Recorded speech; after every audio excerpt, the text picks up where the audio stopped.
Okay, good morning everybody. ಪ್ರತಿಯೊಬ್ಬರಿಗೂ ಬೆಳಗಿನ ಸ್ವಾಗತ ಸುಸ್ವಾಗತ. ಇವತ್ತು ನಾವು ಸ್ಪೆಷಲ್ ಸಬ್ಜೆಕ್ಟ್ ಅಲ್ಲಿ ಇದ್ದೀವಿ, ಯಾಕಂದ್ರೆ ಕಂಪನಿ ಬೇರೆ ಬೇರೆ ಡಿವಿಷನ್ ನಲ್ಲಿ ಬರ್ತಾ ಇದೆ. ಈಗ ಅಗ್ರಿಕಲ್ಚರ್ ಡಿವಿಷನ್ ನಲ್ಲಿ ಇದ್ದೀವಿ ನಾವು. ಅಗ್ರಿಕಲ್ಚರ್ ಅಲ್ಲಿ ಬಯೋ ಫರ್ಟಿಲೈಸರ್ಸ್ ಅಂದ್ರೆ ಜೈವಿಕ ಗೊಬ್ಬರಗಳು. ಹಿಂದಿನ ಕಾಲದಲ್ಲಿ ಎಲ್ಲ ಈ ಜೈವಿಕ ಗೊಬ್ಬರಗಳನ್ನೇ ಎಲ್ಲರೂ ಯೂಸ್ ಮಾಡ್ತಾ ಇದ್ರು. ಲಾಸ್ಟ್ ಒಂದು 50 to 75 ಇಯರ್ಸ್ ಇಂದ ಎಲ್ಲ ಈ ಕೆಮಿಕಲ್ ಗೊಬ್ಬರಗಳು ಬಂದು ಅದರ ಒಂದು ಹಾವಳಿ ತುಂಬಾ ಜಾಸ್ತಿ ಆಯ್ತು. ಯಾಕಂದ್ರೆ ಅದನ್ನು ಹಾಕೋದ್ರಿಂದ ರೈತರಿಗೆ ಬೇಗ ಬೇಗ ಈಲ್ಡ್ ಬರ್ಲಿಕ್ಕೆ ಸ್ಟಾರ್ಟ್ ಆಯ್ತು, ಈಲ್ಡ್ ಜಾಸ್ತಿ ಬರ್ಲಿಕ್ಕೆ ಸ್ಟಾರ್ಟ್ ಆಯ್ತು. ಆದ್ರೆ ಅದರ ದುಷ್ಪರಿಣಾಮ ತುಂಬಾ ಅದಕ್ಕಿಂತ ಎಷ್ಟೋ ಪಟ್ಟು ಜಾಸ್ತಿ ಆಯ್ತು. ಸೊ ಆಗ ಏನ್ ಮಾಡೋದು ಅಂತ ಗೊತ್ತಿಲ್ಲದೆ ಎಷ್ಟೋ ಕಡೆ ನೀವು ನೋಡಿರ್ಬೋದು, ಈ ಎಂಡೋಸಲ್ಫಾನ್ ಇರ್ಬೋದು ಅಥವಾ ಈ ಯೂರಿಯಾ ಇರ್ಬೋದು, ಇದರ ಎಲ್ಲ ಕೆಮಿಕಲ್ ಬೇಸ್. ಇದರಿಂದ ಬೇಕಾದಷ್ಟು ಹಾನಿ ಆಯಿತು, ಬೇಕಾದಷ್ಟು ತೊಂದರೆಗಳಾಯಿತು, ಬೇಕಾದಷ್ಟು ಹೊಸ ಹೊಸ ರೋಗಗಳು ಉತ್ಪತ್ತಿ ಆದವು. ಎಷ್ಟೋ ರೈತರು ಆ ಸ್ಪ್ರೇ ಮಾಡುವಾಗಲೇ ಅವರು ಈ ಲೋಕ ಬಿಟ್ಟು ಹೊರಗೆ ಹೋದ್ರು. ಅಂದ್ರೆ ಅಷ್ಟು ಇಫೆಕ್ಟಿವ್ ಫರ್ಟಿಲೈಸರ್ಸ್, ಅಷ್ಟು ಇಫೆಕ್ಟಿವ್ ಪೆಸ್ಟಿಸೈಡ್ಸ್, ಇನ್ಸೆಕ್ಟಿಸೈಡ್ಸ್ಗಳು. ಸೊ ಎಂಡೋಸಲ್ಫಾನ್ ಅಂತ ನಮಗೆ ಗೊತ್ತಿರ್ಬೇಕು, ನಮ್ಮ ಕರ್ನಾಟಕದಲ್ಲಿ ಮಂಗಳೂರು ಅಂಡ್ ಕಾಸರಗೋಡು ಅಂದ್ರೆ ತುಂಬಾ ಎಫೆಕ್ಟಿವ್ ಆಗಿರೋದು. ಯಾಕಂದ್ರೆ ಅಲ್ಲಿ ಹುಟ್ಟುವ ಮಕ್ಕಳೆಲ್ಲ ಹ್ಯಾಂಡಿಕಾಪ್ ಆಗಿ ಹುಟ್ಟುಬಿಟ್ರು, ಇಷ್ಟು ಪ್ರಾಬ್ಲಮ್ ಬಂದ್ಬಿಡ್ತು ಅದರಿಂದ. ಸೊ ಅದಕ್ಕೆ ಏನು ಆಲ್ಟರ್ನೇಟಿವ್ ಏನು ನೋಡಿದಾಗ ಈಗ ಜೈವಿಕ ಗೊಬ್ಬರಗಳು, ಬಯೋ ಫರ್ಟಿಲೈಸರ್ಸ್. ಸೊ ಅದನ್ನ ಗವರ್ಮೆಂಟ್ ಎಲ್ಲ ಕಡೆ ಲಾಂಚ್ ಮಾಡ್ತಾ ಇದ್ದಾರೆ. ಹಾಗೇನೆ DXN ಕಂಪನಿ ಕೂಡ ಈ ಜೈವಿಕ ಗೊಬ್ಬರವನ್ನು ನಾವು ಲಾಂಚ್ ಮಾಡ್ತಾ ಇದ್ದೀವಿ. ಈಗ 1 by 1 ಡೈರೆಕ್ಟ್ ನಿಮಗೆ ಚೆನ್ನೈ ಆಫೀಸಿಂದ ಡೈರೆಕ್ಟ್ ನಿಮಗೆ ಡೋರ್ ಡೆಲಿವರಿ ಆಗ್ತದೆ. ಸೊ ಅದರ ಬಗ್ಗೆ ನಮಗೆ ಡೀಟೇಲ್ ಹೇಳ್ಕೊಳ್ಳಿಕ್ಕೆ ನಮ್ಮ ಜೊತೆಗೆ ಎಕ್ಸ್ಪರ್ಟ್ ಶ್ರೀಶೈಲ್ ಕೆರೂರ್ ಅವರು ಆಲ್ರೆಡಿ ಬಂದಿದ್ದಾರೆ. DXN ನಲ್ಲಿ ತುಂಬಾ ಅವರಿಗೆ ಎಕ್ಸ್ಪೀರಿಯನ್ಸ್ ಇದೆ. ಸೊ DXN ಅಲ್ಲಿ ಈ ಫರ್ಟಿಲೈಸರ್ ಇದರಲ್ಲಿ ಅವರು ಟ್ರೈನಿಂಗ್ ತಗೊಂಡಿದ್ದಾರೆ, ಟ್ರೈನಿಂಗ್ ಸರ್ಟಿಫಿಕೇಟ್ಸ್ ಹೊಂದಿದ್ದಾರೆ. ಅವರು ಇವತ್ತು ನಮಗೆ ಈ ಜೈವಿಕ ಗೊಬ್ಬರ ಅಂದ್ರೆ ಏನು, ಇದರಿಂದ ಏನೇನು ಲಾಭಗಳಿದೆ, ಇದರಿಂದ ನೀವು ಜನರಿಗೆ ಮಾತ್ರ ಅಲ್ಲ, ಈ ಪ್ರಕೃತಿಗೆ ಕೂಡ ಅದು ಹೆಲ್ಪ್ ಆಗ್ತದೆ. ಜನರಿಗೆ ಹೆಲ್ಪ್ ಆಗ್ತದೆ, ಪ್ರಕೃತಿಗೆ ಹೆಲ್ಪ್ ಆಗ್ತದೆ. ಅದ್ರ ಜೊತೆಗೆ ತಾವು ಕೂಡ ಅದರಲ್ಲಿ ಫೈನಾನ್ಷಿಯಲ್ ಇಂಡಿಪೆಂಡೆನ್ಸ್ ಆಗ್ಬಹುದು. ಅದ್ರ ಬಗ್ಗೆ ಡೀಟೇಲ್ ಕೊಡ್ಲಿಕ್ಕಿದ್ದಾರೆ. ಸೊ ಅದರಿಂದ ಮೈಕ್ ನಾನು straight away Shrishail Kerur star diamond ಮಾಲಿಂಗ್ಪುರಕ್ಕೆ ಹೋಗ್ತಾ ಇದ್ದೀವಿ. ಅವರಿಗೆ ನಾನು ಮೈಕ್ ಅನ್ನು ಹ್ಯಾಂಡ್ ಓವರ್ ಮಾಡ್ತಾ ಇದ್ದೇನೆ. Over to Shrishail. So thank you, sir. Thank you. So good morning, everyone. So good morning, our family, DXN family. So ಇವತ್ತೊಂದು ಸುದಿನ ಅಂತ ಹೇಳ್ಬೋದು. ಯಾಕಂದ್ರೆ ಈ ಪ್ರೆಸೆಂಟ್ ಒಂದು 15 days ಬ್ಯಾಕ್ ನಮ್ಮಲ್ಲಿ DXN ಬಯೋ ಫರ್ಟಿಲೈಸರ್ಗಳನ್ನ ಕಂಪನಿ ಲಾಂಚ್ ಮಾಡಿತ್ತು. ಸೊ ಯಾಕಂದ್ರ ಅಗ್ರಿಕಲ್ಚರ್ ಅನ್ನೋದು ಒಂದು ಹ್ಯೂಜ್ ಆಗಿ ಮಾಡುವಂತ ಒಂದು ಬಿಸಿನೆಸ್ ಇದು. ಸೊ ಅದಕ್ಕೆ ನಾವು ಯಾವ ರೀತಿ ಇದನ್ನ ತಿಳ್ಕೊಂಡ್ಬಿಟ್ಟು ಬೆಳೆಸ್ತೀವಿ, ಆ ತರ ನಾವು ದೊಡ್ಡ ಮಟ್ಟಿಗೆ ಬೆಳೆಯಕ ಸಾಧ್ಯತೆ ಐತಿ. ಆ ಒಂದು ಸೆಕ್ಟರ್ ಅನ್ನ ನಮ್ಮ ಕಂಪನಿ ನಮಗೆ ಇವತ್ತ ಪ್ರೆಸೆಂಟ್ ಮಾಡಿದೆ. ಸೊ ಆಲ್ರೆಡಿ ಗುರ್ತೈತಿ, ನಾ ಇದ್ರ ಬದಲು ಜಾಸ್ತಿ ಹೇಳಕ್ ಹೋಗಲ್ಲ. ನಮ್ದು ಮೇಜರ್ ಸ್ಟ್ರೆಂತ್ ಆಫ್ DXN ಹೆಂಗ್ ಐತಿ ಅಂದ್ರೆ ಕಂಪ್ನಿ ಸ್ಟೆಬಿಲಿಟಿ ಹೆಂಗ್ ಐತಿ, ಪ್ರಾಡಕ್ಟ್ ಸುಪ್ಯಾರಿಟಿ ಹೆಂಗ್ ಐತಿ, ಪ್ಲಾನ್ ಸಿಂಪ್ಲಿಸಿಟಿ ಹೆಂಗ್ ಐತಿ, ಇವೆಲ್ಲ ನಿಮಗೆ ಆಲ್ರೆಡಿ ಗುರ್ತಿದಾವ. ಸೊ ನಮ್ಮಲ್ಲಿ ಎಲ್ಲ ಯಾವ ತರ ಪ್ರಾಡಕ್ಟ್ ಕ್ಯಾಟಗರಿಗಳದಾವ ನಿಮಗೆ ಆಲ್ರೆಡಿ ಗುರ್ತೈತಿ. ನಮ್ದು ಹೆಲ್ತ್ ಪ್ರಾಡಕ್ಟ್ ಆಗಿರ್ಬೋದು, ಹೋಮ್ ಕೇರ್ ಪ್ರಾಡಕ್ಟ್ ಆಗಿರ್ಬೋದು, ನ್ಯಾಚುರಲ್ ಹೆಲ್ತ್ ಫುಡ್ ಸಪ್ಲಿಮೆಂಟರಿ ಆಗಿರ್ಬೋದು, ಕಾಸ್ಮೆಟಿಕ್ ಅಂಡ್ ಟಾಯ್ಲೆಟರಿ ಆಗಿರ್ಬೋದು, ಫುಡ್ ಅಂಡ್ ಬ್ಯೂರೇಜ್ ಆಗಿರ್ಬೋದು. ಅದೇ ರೀತಿ ಇವಾಗ ಬಯೋ ಫರ್ಟಿಲೈಸರ್ ಗಳನ್ನ ಕಂಪನಿ ಲಾಂಚ್ ಮಾಡಿದೆ. ಸೊ ಬಯೋ ಫರ್ಟಿಲೈಸರ್ ಅಂದ್ರೆ ಏನು, ಸೊ ಬಯೋ ಫರ್ಟಿಲೈಸರ್ ಗಳನ್ನ ಯಾವ ರೀತಿ ಬಳಸಬೇಕು. ಸೊ ಜನರಿಗೆ, ರೈತರಿಗೆ ಎಷ್ಟೋ ಕನ್ಫ್ಯೂಷನ್ ಇದೆ. ಬಯೋ ಫರ್ಟಿಲೈಸರ್ಗೂ ಈ ಫರ್ಟಿಲೈಸರ್ಗೂ ಪ್ಲಸ್ ಈ ಆರ್ಗ್ಯಾನಿಕ್ ಅಂತ ಕರಿತೀವಲ್ಲ ಅದಕ್ಕೂ. ಸೊ ಈ ಕನ್ಫ್ಯೂಷನ್ ಸ್ವಲ್ಪ ನಾವು ಕ್ಲಿಯರಿಟಿ ಮಾಡ್ಬೇಕು. ಸೊ ಆರ್ಗ್ಯಾನಿಕ್ ಎಲ್ಲರೂ ಬಯೋ ಫರ್ಟಿಲೈಸರ್ ಅನ್ನು ಆರ್ಗ್ಯಾನಿಕ್ ಅಂತ ನಾವು ಹಿಡಿಸ್ತಕ್ಕ ಸಾಕಷ್ಟು ಕಂಪನಿಗಳು ಇದನ್ನ ಪ್ರಮೋಟ್ ಮಾಡ್ತಾರೆ. ಬಟ್ ಇಲ್ಲಿ ವ್ಯತ್ಯಾಸ ಬಹಳ ಐತಿ ಆರ್ಗ್ಯಾನಿಕ್ಗೂ ಬಯೋ ಫರ್ಟಿಲೈಸರ್ಗೂ ಪ್ಲಸ್ ಫರ್ಟಿಲೈಸರ್ಗೂ. ಸೊ ಆರ್ಗ್ಯಾನಿಕ್ ಅಂದಾಗ ಫಸ್ಟ್ ಬರೋದು ಆರ್ಗ್ಯಾನಿಕ್. ಯಾಕಂದ್ರೆ ನಮ್ಗೆ 60-70 ವರ್ಷ ಹಿಂದ್ಗಡೆ ಯಾವ ತರ ನಮ್ಮಲ್ಲಿ ರೈತರು ಇದ್ರಪ್ಪ ಅಂತಂದ್ರ ಪ್ಯೂರ್ಲಿ ಆರ್ಗ್ಯಾನಿಕ್ ಅದಾಗ. ಸೊ ಯಾವ ತರ ಇದ್ರಂದ್ರ ಅವಾಗ ಬರೀ ಕೊಟ್ಟಿಗೆ ಗೊಬ್ಬರ ಹಾಕೋದು, ಅಥವಾ ಕೋಳಿ ಗೊಬ್ಬರ ಹಾಕೋದು, ಅಥವಾ ಅವ್ರ ಮನ್ಯಾಗ ಕೆಲವೊಂದಿಟ್ಟು ಜೀವಾಮೃತಗಳನ್ನ ತಯಾರು ಮಾಡ್ಕೋದು, ಪಂಚಗವ್ಯಗಳನ್ನ ರೆಡಿ ಮಾಡ್ಕೋದು, ಗೋ ಕೃಪಾಮೃತಗಳನ್ನ ರೆಡಿ ಮಾಡ್ಕೋದು, ಗೋಡ್ ಅಂದಾಜೆಲ್ಲ ಬಳಸೋದು. ಸೊ ದಶಪರ್ಣಿ ಕಷಾಯ ಅಂತ ಕರೀತಾರ, ಅದನ್ನ ಬಳಸೋದು, ಮೀನಿನ ಫಿಶ್ ಅಮಿನೋ ಆಸಿಡ್ ಗಳನ್ನ ಬಳಸೋದು, ಅದೊಂದು ಗ್ರೌತ್ ಬೂಸ್ಟರ್. ಹಾಗೆ ರೀತಿ ಬಟರ್ ಮಿಲ್ಕ್ ಸ್ಪ್ರೇ ಅಂದ್ರೆ ಹುಳಿ ಮಜ್ಜಿಗೆಯಿಂದ ನಾವು ಸ್ಪ್ರೇ ಮಾಡ್ತೀವಿ. ಈ ತರ ಇವೆಲ್ಲ ಪ್ಯೂರ್ಲಿ ಆರ್ಗ್ಯಾನಿಕ್ ಮ್ಯಾಟರ್ದಾಗ ಬರ್ತಾವ. ಬಟ್ ಇವು ಬಯೋ ಫರ್ಟಿಲೈಸರ್ ಡಿಫ್ರೆಂಟ್. ಸೊ ಇವನ್ನ ತಯಾರು ಮಾಡೋದು ಪ್ಲಸ್ ಈ ಫರ್ಟಿಲೈಸರ್ ಗಳನ್ನ ತಯಾರು ಮಾಡೋದು ವ್ಯತ್ಯಾಸ ನಾವು ನೋಡಿದ್ರೆ ನಮಗ್ ಅಲ್ಲೇ ತಿಳ್ಕೊಬಹುದು ನಾವು ಬಯೋ ಫರ್ಟಿಲೈಸರ್ ಒಳಗೂ ಬಟ್ ಫರ್ಟಿಲೈಸರ್ ಒಳಗೂ ಏನ್ ವ್ಯತ್ಯಾಸ ಐತೆ ಅನ್ನೋದು. ಸೊ ಇವತ್ತು ವಾಟ್ ಈಸ್ ಬಯೋ ಫರ್ಟಿಲೈಸರ್ ಅಂದ್ರೆ ಏನ್ ಅನ್ನೋದು ನಾವು ಫಸ್ಟ್ ಗೆ ಅರ್ಥ ಮಾಡ್ಕೋಬೇಕು. ಇವತ್ತು bio fertilizer are the substance that contains the microbe which helps in promoting the growth of plants and trees by increasing the supply of essential nutrition to the plants. So simple ಆಗಿ ಹೇಳ್ಬೇಕಂದ್ರ so bio fertiliser ಅಂದ್ರೆ ಕೆಲವೊಂದು ಸೂಕ್ಷ್ಮಾಣು ಜೀವಾಣುಗಳು ಅಂದ್ರೆ live ಬ್ಯಾಕ್ಟೀರಿಯಾಗಳನ್ನ ಹೊಂದಿದಂತ ಒಂದ ಫರ್ಟಿಲೈಸರ್ಗಳು. ಇವು ಏನ್ ಕೆಲಸ ಮಾಡ್ತಾವ ಅಂದ್ರ ಭೂಮಿಯಾಗಿರ್ತಕ್ಕಂತ ಏನ್ ಒಂದ ನ್ಯೂಟ್ರಿಷನ್ ಪೋಷಕಾಂಶಗಳು ಇರ್ತಾವಲ್ಲ ಅದನ್ನ ಪ್ಲಾಂಟ್ ಗಳಿಗೆ ಸಪ್ಲೈ ಮಾಡುವಂತ ಕೆಲಸ, ಮುಂದ ಮಣ್ಣಿನ ಫಲವತ್ತತೆಯನ್ನ ಹೆಚ್ಚು ಮಾಡುವಂತ ಕೆಲಸ ಮತ್ತು ಮಣ್ಣಿನ ಒತ್ತಡನ ಕಡಿಮೆ ಮಾಡುವಂತ ಕೆಲಸ ಈ ಬಯೋ ಫರ್ಟಿಲೈಸರ್ ಮಾಡ್ತಿರ್ತಾವ. ಸೊ ಅದಕ್ಕ ಫಸ್ಟ್ ಈ ಬಯೋ ಫರ್ಟಿಲೈಸರ್ ಯಾವ ರೀತಿ ರೆಡಿ ಆಗ್ತಾವ, ಆ ಮುಂದ ಫರ್ಟಿಲೈಸರ್ಗಳು ಯಾವ ರೆಡಿ ಆಗ್ತಾವ ಅನ್ನೋದನ್ನು ಕೂಡ ನಾವ ಇಲ್ಲೇ ಒಂದ ಚಾರ್ಟ್ ಮುಖಾಂತರ ನೋಡ್ಕೋಬಹುದು ನಾವು. ಸೊ ಇಲ್ಲಿ ಡಿಫ್ರೆಂಟ್ ಏನ್ ಬಯೋ ಫರ್ಟಿಲೈಸರ್ಗೂ ಕೆಮಿಕಲ್ ಫರ್ಟಿಲೈಸರ್ಗಳು ಏನ್ ವ್ಯತ್ಯಾಸ ಅದಾವ ಅನ್ನೋದನ್ನ ನಾವು ಸ್ವಲ್ಪ ಕ್ಲಿಯರಿಟಿ ನೋಡಿದ್ರೆ, ಸೊ ಇವ ಪ್ಯೂರ್ಲಿ ಬಯೋ ಫರ್ಟಿಲೈಸರ್ಗಳು natural organic matter beneficial for micro organism. So ಇವು ನ್ಯಾಚುರಲ್ ಆಗಿ ನೈಸರ್ಗಿಕ ಸಾವಯವ ಪದಾರ್ಥಗಳಿಂದ ತಯಾರಾಗಿರ್ತಾವ. ಪ್ರಯೋಜನಕಾರಿ ಸೂಕ್ಷ್ಮಾಣು ಜೀವಾಣುಗಳು ಇರ್ತಾವ ಇದ್ರೊಳಗೆ. ಸೊ ಅದೇ ರೀತಿ ಕೆಮಿಕಲ್ ಫರ್ಟಿಲೈಸರ್ಗಳು ಎಲ್ಲ ಕೆಮಿಕಲ್ ಸಿಂಥೆಟಿಕ್ ದಿಂದ ತಯಾರಾಗಿರ್ತಾವ. ಕೆಮಿಕಲ್ ನ್ಯೂಟ್ರಿಷನ್ಸ್ಗಳು. ಸೊ ಇದು ನ್ಯೂಟ್ರಿಷನ್ಸ್ ಬಟ್ ಅದು ನ್ಯೂಟ್ರಿಷನ್ಸ್ ವ್ಯತ್ಯಾಸ ಏನಪ್ಪಾ ಅಂತಂದ್ರೆ ಇದು ಸೂಕ್ಷ್ಮಾಣು ಜೀವಿಗಳ ಮುಖಾಂತರ ಅಥವಾ ಆರ್ಗ್ಯಾನಿಕ್ ಮ್ಯಾಟರ್ ದಿಂದ ಇವ ನ್ಯೂಟ್ರಿಷನ್ ರೆಡಿ ಮಾಡಿರ್ತಾರೆ. ಇವು ಟೋಟಲಿ ಕೆಮಿಕಲ್ ಸಿಂಥೆಟಿಕ್. ಎಕ್ಸಾಂಪಲ್ ಈ DIP, urea, potassium, so many ಈ ತರ ಮೇಜರ್ ನ್ಯೂಟ್ರಿಷನ್ಸ್ ಬರ್ತಾವಲ್ಲ ಇವೆಲ್ಲ ಟೋಟಲಿ ಕೆಮಿಕಲ್ ಸಿಂಥೆಟಿಕ್ ಇದು ಒನ್ ಆಫ್ ನ್ಯೂಟ್ರಿಷನ್ಸ್ ಅದು ಕೂಡ. ಬಟ್ ಇದ್ರ ಕೆಲಸಗಳು ಯಾವ ತರ ಇರ್ತಾವ ಅನ್ನೋದು ಮುಂದೆ ನಾವು ನೋಡಿದ್ರೆ ಇದ್ರ ಸೋರ್ಸಸ್ ಎಲ್ಲಿ ಇರ್ತಾವಪ್ಪ ಅಂದ್ರೆ ಇದು ಮೂಲ ಇವು ಎಲ್ಲಿ ಹುಡ್ತಾವಪ್ಪ ಅಂತಂದ್ರೆ ಇದು ನಾವು ಬಯೋ ಫರ್ಟಿಲೈಸರ್ ಯಾವ ರೀತಿ ರೆಡಿ ಮಾಡ್ತೀವಿ ಅಂದ್ರೆ ಪ್ಲಾಂಟ್ಸ್ ಅಂದ್ರೆ ಸಸ್ಯಗಳಿಂದ, ಅನಿಮಲ್ಸ್ ಗಳಿಂದ ಅಥವಾ ಸೂಕ್ಷ್ಮಾಣು ಜೀವಾಣುಗಳಿಂದ ಇವನ್ನ ನಾವು ಪ್ರೊಸೆಸ್ ಮಾಡಿ ರೆಡಿ ಮಾಡ್ತಾರೆ. ಬಟ್ ಇವು ಕೆಮಿಕಲ್ ಫರ್ಟಿಲೈಸರ್ ಗಳನ್ನ ಯಾವ ರೀತಿ ರೆಡಿ ಮಾಡ್ತಾರ ಅಂದ್ರೆ ಇದು ಫ್ಯಾಕ್ಟರಿದಾಗ ರೆಡಿ ಆಗ್ತಾವ. ಸೊ ಕೆಮಿಕಲ್ ಫರ್ಟಿಲೈಸರ್ ಫ್ಯಾಕ್ಟರಿಯಲ್ಲಿ ರೆಡಿ ಆಗ್ತಾವ.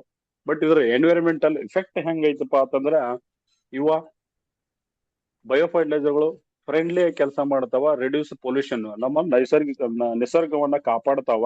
ಬಟ್ ಬಯೋ ಫರ್ಟಿಲೈಸರ್ ಕಾರ್ಖಾನೆ ತಯಾರಾಗೋದ್ರಿಂದ ಅವ ಮಾಲಿನ್ಯವನ್ನ ಹೆಚ್ಚು ಮಾಡ್ತಾವ, ನೀರು ಮತ್ತು ಮಣ್ಣಿನ ಮಾಲಿನ್ಯವನ್ನ ಹೆಚ್ಚು ಮಾಡ್ತಾವ. ಇವ ಬಯೋ ಫರ್ಟಿಲೈಸರ್ಗಳು ಪರಿಸರ ಸ್ನೇಹಿ ಮತ್ತು ಮಾಲಿನ್ಯವನ್ನು ಕಡಿಮೆ ಮಾಡಕ್ಕೆ ಇವ ಬಹಳ ಹೆಲ್ಪ್ ಮಾಡತಾವ. ಸೊ ಅದೇ ತರ ಸಾಯಿಲ್ ಹೆಲ್ತ್.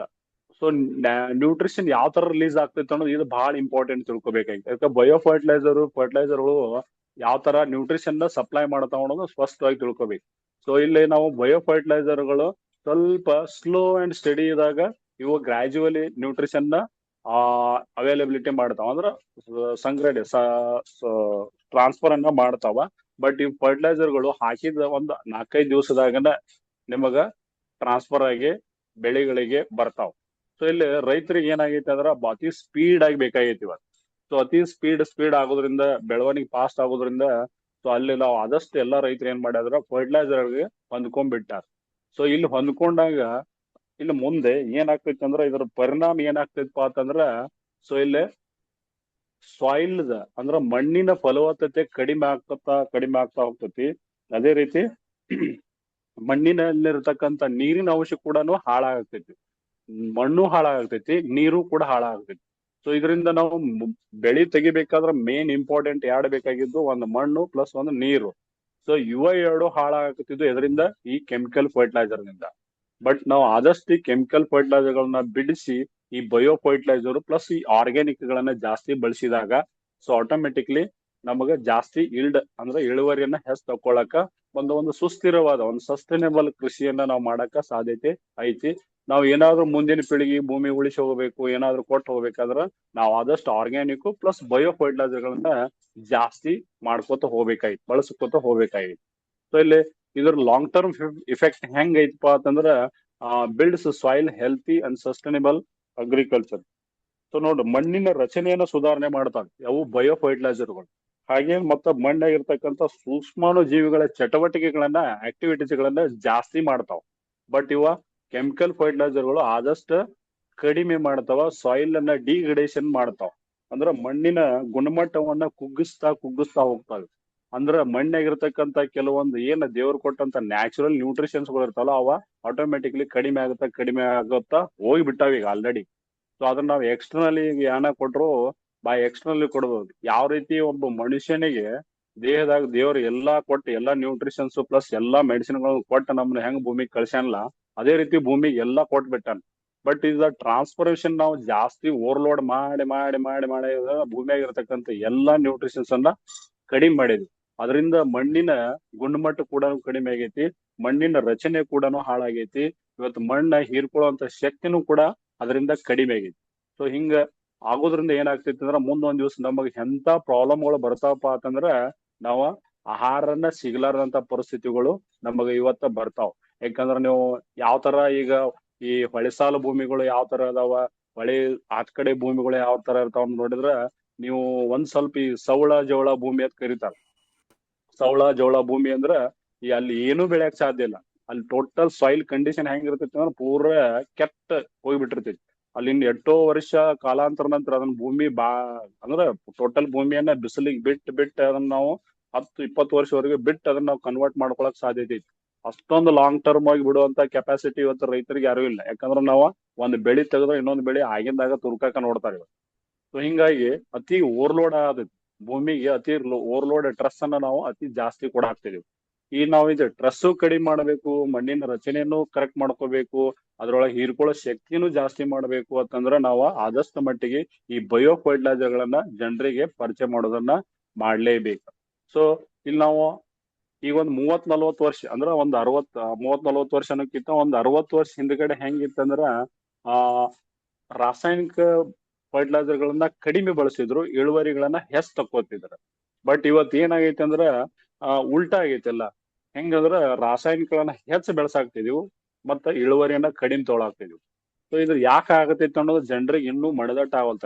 ಯಾಕಂದ್ರ ಹೆಂಗ್ ನಮ್ಮಲ್ಲಿ ರೈತರ ಒಂದ್ ಪದ್ಧತಿ ಐತಿಪಾ ಅಂತಂದ್ರ ಈಗ ನಮ್ಮ ತಂದೆಗಳು ಏನ್ ಹಾಕ್ತಿದ್ರಲ್ಲ ಅದ ಫರ್ಟಿಲೈಸರ್ ನಾವು ಆದಷ್ಟು ಜಾಸ್ತಿ ಹಾಕಾಕ್ತಿದ್ವಿ. ನಮ್ಮ ಅಪ್ಪ ಒಂದ್ ಚೀಲ DAP ಹೋಗಿತ್ತಿತ್ತಂದ್ರ ನಾವ 2-3 ಚೀಲ ಹೋಗ್ತಿದ್ವಿ. ಯೂರಿಯಾ 1 ಚೀಲ ಬಳಸ್ತಿದ್ವಿ ಅಂದ್ರ 2-3 ಚೀಲ ನಾವು ಬಳಸಾತಿದ್ವಿ. ಪರಿಸ್ಥಿತಿಗಳು ಅಲ್ಲಿಗೆ ಬಂದಾವ. ಸೊ ಹಿಂಗಾಗಿ ಏನಾಗ್ತೈತಿ ಅಂದ್ರ ಮಣ್ಣಿನ ಫಲವತ್ತತೆ ಆದಷ್ಟು ಮಟ್ಟಿಗೆ ಕುಗ್ಗುತ್ತಾ ಹೋಗಿ ಇವತ್ತ ಟೋಟಲ್ ನಮ್ದು ಮಣ್ಣಿನ ಏನೋ ಒಂದು ಕಂಡೀಷನಿಂಗ್ ಅಂತ ಕರಿತೀವಲ್ಲ, pH ಬ್ಯಾಲೆನ್ಸ್ ಅಂತ ಕರಿತೀವಲ್ಲ, ಟೋಟಲ್ ಆಗಿ ಇವತ್ತ ಅಸಿಡಿಕ್ ಅಲ್ಕಲೈನ್ ದಾಗನು ಕೂಡ ಇಲ್ಲಿವ. ಸೊ ಆ ತರ ಪರಿಸ್ಥಿತಿಗಳು ಇವತ್ತು ಮುಂದಿಗೆ ಬರ್ತಾ ಇದ್ದಾವ. ನಾವ್ ಮತ್ ಇನ್ನೊಂದು ಏನು ದೊಡ್ಡ ತಪ್ಪು ಮಾಡಾಕ್ತಿದೀವಪ್ಪ ಅಂತಂದ್ರ ನಾವು ಆದಷ್ಟು ಇವತ್ತ ಆ ಕಳೆನಾಶಕಗಳನ್ನ ಜಾಸ್ತಿ ಬಳಾಕ್ತಾವ, ಹರ್ಬಿಸೈಡ್ಸ್ ಅಂತ ಕರಿತೀವಿ.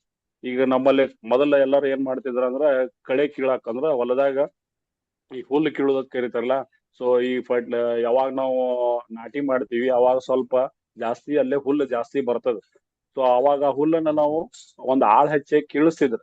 ಬಟ್ ಇವತ್ತು ಆಳುಗಳ ಕೊರತೆ, ಲೇಬರ್ಸ್ ಕೊರತೆ ಆಗೋದ್ರಿಂದ ಏನಾಗೈತೆ ಅಂದ್ರೆ ಅವರು ಕೂಡ ಹರ್ಬಿಸೈಡ್ಸ್ ಗಳನ್ನ ಜಾಸ್ತಿ ಇವತ್ತ ಭೂಮಿಗೆ ಹಾಕಾಕತ್ತಾರ.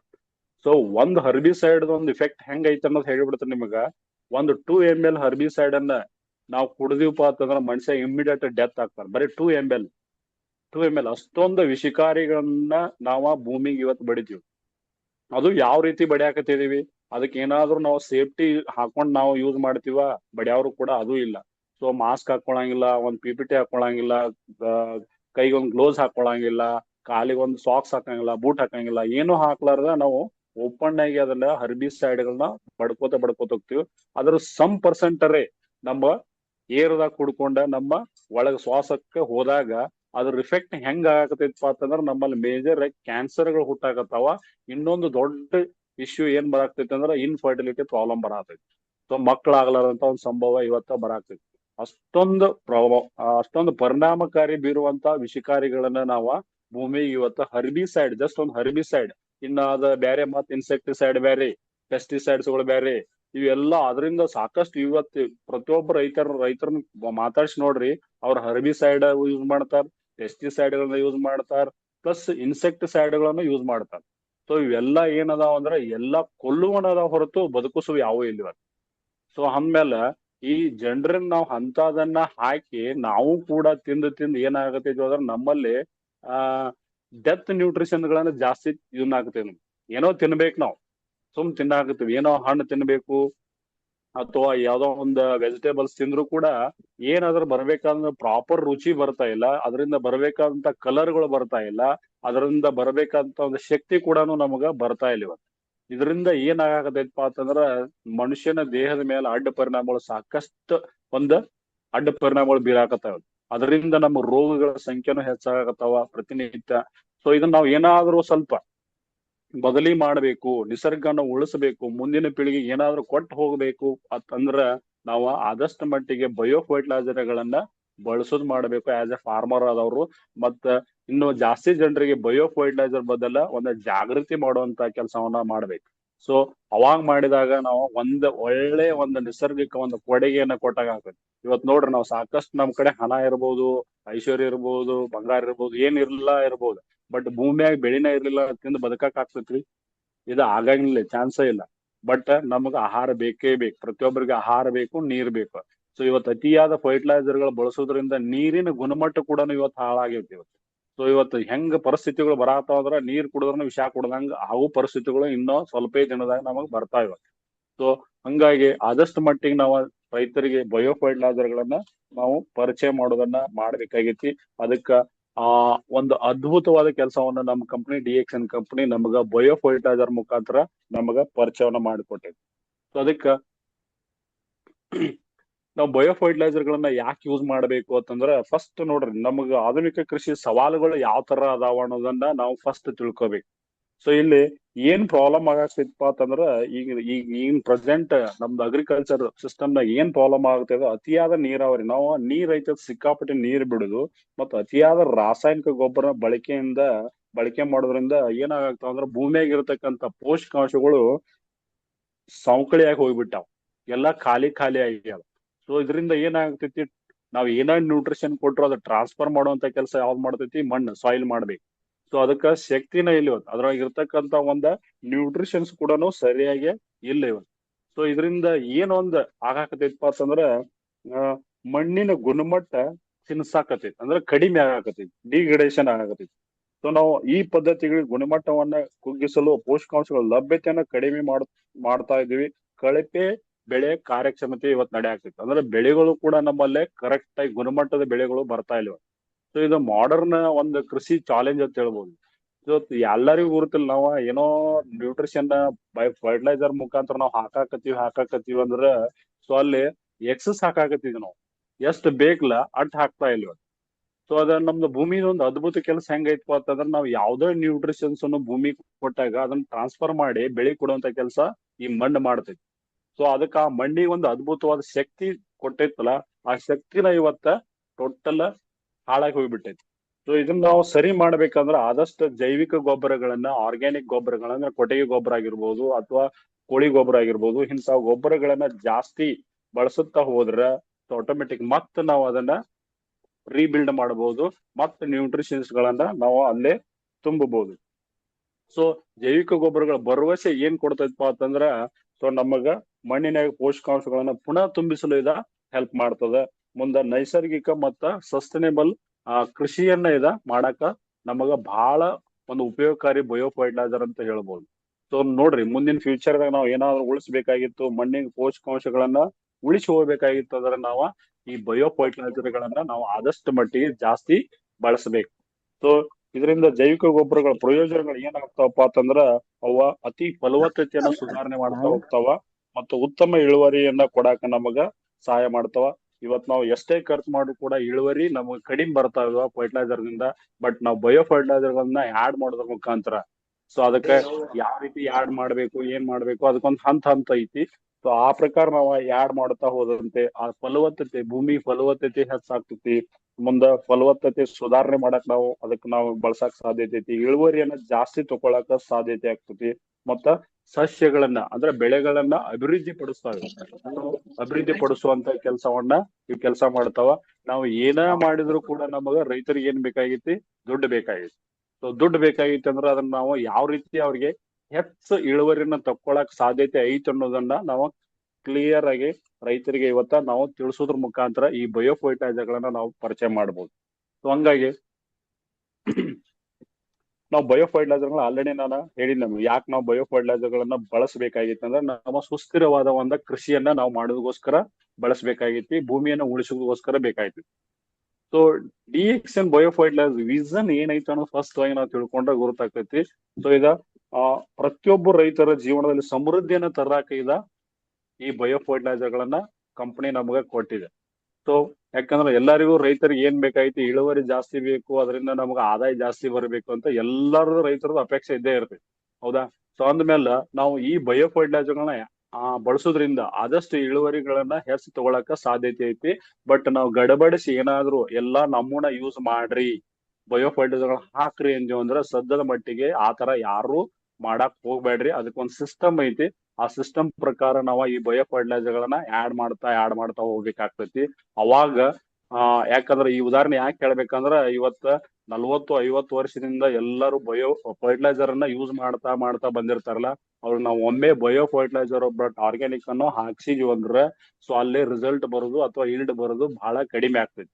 ಸೊ ಅದಕ್ಕ ಸ್ಟೆಪ್ ಬೈ ಸ್ಟೆಪ್ ಸೊ ಯಾವ ರೀತಿ ಆಡ್ ಮಾಡಬೇಕು, ಅದನ್ನ ಯಾವ ಬೆಳೆ ಏನೇನ್ ಕೊಡಬೇಕು ಅನ್ನೋದನ್ನ ನಾವು ಸ್ವಲ್ಪ ಪ್ರಾಡಕ್ಟ್ ಬದಲು ಮಾಹಿತಿ ತಗೊಂಡಾಗ ಸೊ ಅಲ್ಲಿ ನಾವು ಅದನ್ನ ಆಡ್ ಮಾಡಿ ಕೊಡ್ತಾ ಹೋದಾಗ ಅವ್ರಿಗೆ ಯಾವುದೇ ತರ ಈಲ್ಡ್ದಾಗ ಜಾಸ್ತಿ.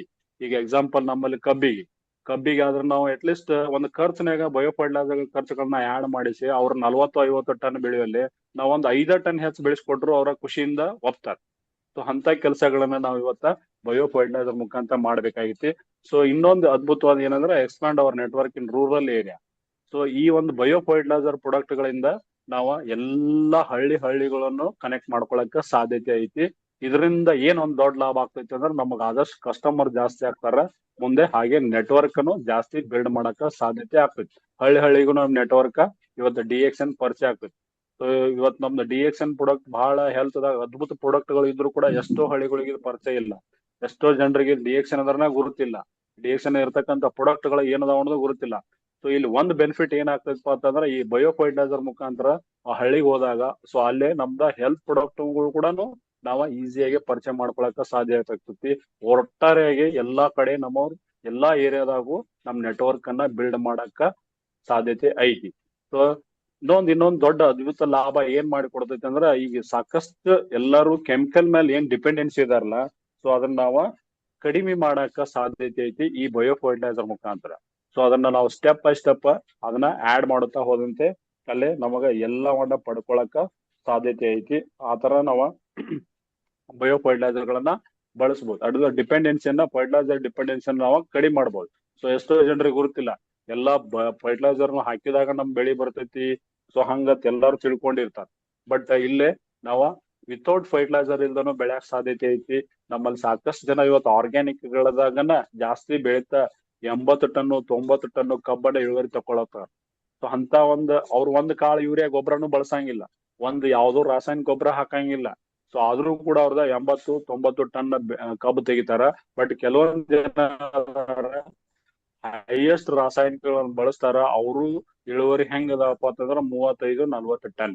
ಸೊ ಇದ್ರ ವ್ಯತ್ಯಾಸ ನಾವು ಅಲ್ಲೇ ನೋಡ್ಬೇಕು, ಅದಕ್ಕೆ ಪವರ್ ಎಷ್ಟೈತಿ, ಅದ್ರ ಏನ್ ಕೆಲಸ ಮಾಡತೈತಿ ನಾವು. ಅದಕ್ಕ ಆತರ ನಾವು ಬಯೋ ಫರ್ಟಿಲೈಸರ್ ಗಳನ್ನ ಯೂಸ್ ಮಾಡ್ಬೇಕಾಯ್ತು. ನಾವು ಒಂದು ಸುಸ್ಥಿರವಾದ ಕೃಷಿ ಅಂದ್ರ ಬೆಳೆಯನ್ನ ತಕ್ಕೋಬೇಕಾಯ್ತಂದ್ರ ನಾವು ಏನ್ ಮಾಡ್ಬೇಕಪ್ಪ ಅಂತಂದ್ರ ಮಣ್ಣಿನ ಆರೋಗ್ಯವನ್ನ ನಾವು ಹೆಚ್ಚಿಸ್ಕೋಬೇಕು. ಫಸ್ಟ್ ಕೆಲಸ ಏನ್ ಮಾಡ್ಬೇಕಾಗಿತ್ತಂದ್ರ ಮಣ್ಣಿನ ಆರೋಗ್ಯದ ಬದಲು ನಾವು ಜಾಸ್ತಿ ಒತ್ತು ಕೊಡ್ಬೇಕು. ಹೆಂಗ್ ನಮ್ಮಲ್ಲಿ ದೇಹದಾಗ ರೋಗದ ಬದಲು ಒತ್ತು ಕೊಡೋ ಬದ್ಲಿ ದೇಹದ ಆರೋಗ್ಯ ಬದಲು ಯಾವ ತರ ಒತ್ತು ಕೊಡ್ತೀವಿಲ್ಲ, ಅದೇ ರೀತಿ ನಾವು ಈ ಬೆಳೆಗಳ ಬೆಳೆ ಜಾಸ್ತಿ ಇಳುವರಿ ತಗೋಬೇಕು, ಅದನ್ನ ಗ್ರೋತ್ ಜಾಸ್ತಿ ಮಾಡ್ಬೇಕಾದ್ರ ನಾವು ಫಸ್ಟ್ ಪ್ರಿಫರೆನ್ಸ್ ಎದಕ್ ಕೊಡ್ಬೇಕಂದ್ರ ಈ ಮಣ್ಣಿಗೆ ಕೊಡ್ಬೇಕು. ಸಾಯಿಲ್ ಮಣ್ಣಿನ ಒಂದು ಆರೋಗ್ಯವನ್ನ ಹೆಚ್ಚಿಸ್ಕೋಸ್ಕರ ನಾವ ಇದಕ್ಕೆ ಜಾಸ್ತಿ ಕೊಡ್ಬೇಕು. ಅದೇ ತರ ಬೆಳೆ ಉತ್ಪಾದಕತೆಯನ್ನ ನಾವು ಹೆಚ್ಚು ಮಾಡಿ ಕೊಡ್ಬೇಕು, ಪ್ರೊಡಕ್ಟಿವಿಟಿಯನ್ನ ಜಾಸ್ತಿ ಮಾಡಕ್ ಕೊಡ್ಬೇಕು. ಇದು ಹೆಂಗ್ ಐತಪ್ಪ ಅಂತಂದ್ರ ಇದು ಪರಿಸರ ಸ್ನೇಹಿ ಕೃಷಿ ಇರ್ತೈತಿ. ಬಯೋ ಫರ್ಟಿಲೈಸರ್ ಯಾವುದೇ ತರ ಮನುಷ್ಯನಿಗೆ ಹಾರ್ಮ್ಫುಲ್ ಎಫೆಕ್ಟ್ ಆಗಂಗಿಲ್ಲ, ಯಾವುದೇ ತರ ಅಡ್ಡ ಪರಿಣಾಮ ಬೀರಂಗಿಲ್ಲ. ಇದನ್ನ ನೀವು ಕೈಯಾಗಿ ಎದ್ದು ಬೇಕಾದಂಗ್ ಕಲಿಸಿದ್ ಹಾಕ್ಬೋದು. ಸೊ ಇವತ್ ನೋಡಿ ಫರ್ಟಿಲೈಸರ್ ಒಗಿತಾರ ಜನ, ಹೆಂಗ್ ಒಗಿತಾರಪ್ಪ ಅಂತಂದ್ರ ಒಂದು ದೊಡ್ಡ ಚೀಲಗಳನ್ನ ತಂದಿರ್ತಾರ, 50 ಕೆಜಿ ಚೀಲಗಳನ್ನ.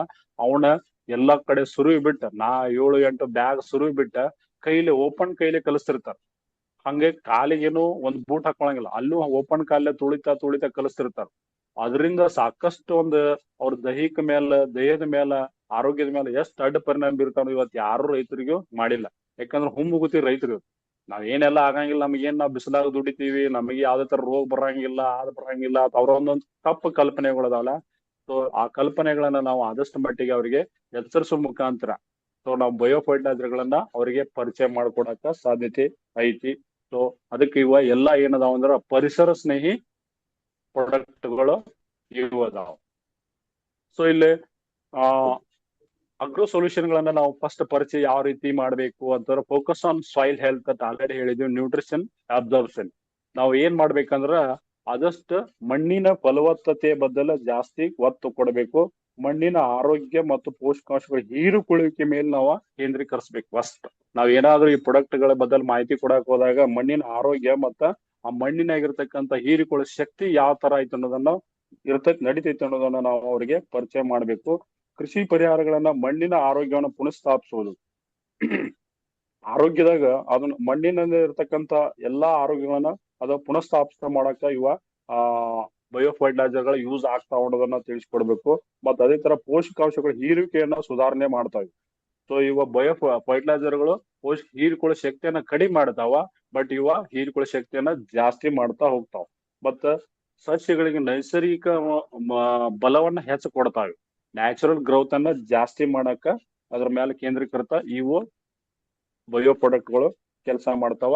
ಬಟ್ ಇವ ನಾವು ಒಂದ ತರ ಬೆಳೆಯಲ್ಲ, ಎಲ್ಲಾ ವೈವಿಧ್ಯ ಡಿಫ್ರೆಂಟ್ ಟೈಪ್ಸ್ ಆಫ್ ಬೆಳೆಗಳನ್ನ ನಾವ ಇದಕ್ಕ ಯೂಸ್ ಮಾಡ್ಕೋಬಹುದು. ಅಂದ್ರೆ ಕೆಲವೊಬ್ಬರಿಗೆ ಇವನ್ ಯಾವ್ಯಾವ್ದು ಸಿಂಪಲ್ ಆಗಿ ಬರೀ ವೆಜಿಟೇಬಲ್ಸ್ ಕಟ್ಟ ಬಳಸಬಹುದು ಅಥವಾ ಬೇರೆ ಬೇರೆ ಎಲ್ಲದಕ್ಕೂ ಬಳಸಬಹುದು ಅನ್ನೋದು ಕನ್ಫ್ಯೂಷನ್. ಸೊ ನೀವು ಪ್ರತಿಯೊಂದು ಬೆಳೆಗೂ ಕೂಡ ಇದನ್ನ ನೀವು ಬಳಸಬಹುದು. ಮತ್ತೆ ಇದ ಮೇನ್ ಇಂಪಾರ್ಟೆಂಟ್ ಏನ್ ಕೆಲಸ ಮಾಡ್ತಂದ್ರೆ ಬೀಜಗಳನ್ನ ಸಕ್ರಿಯಗೊಳಿಸ್ತೈತಿ. ಬೀಜ ಸೀಡ್ಸ್ ಆಕ್ಟಿವೇಶನ್ ಅನ್ನ ಸಕ್ರಿಯಗೊಳಿಸ್ತೈತಿ. ಹಾಗೆ ಸಾಯಿಲ್ ಕಂಡೀಷನ್ ಅನ್ನು ಕರೆಕ್ಟ್ ಮಾಡ್ತೈತಿ.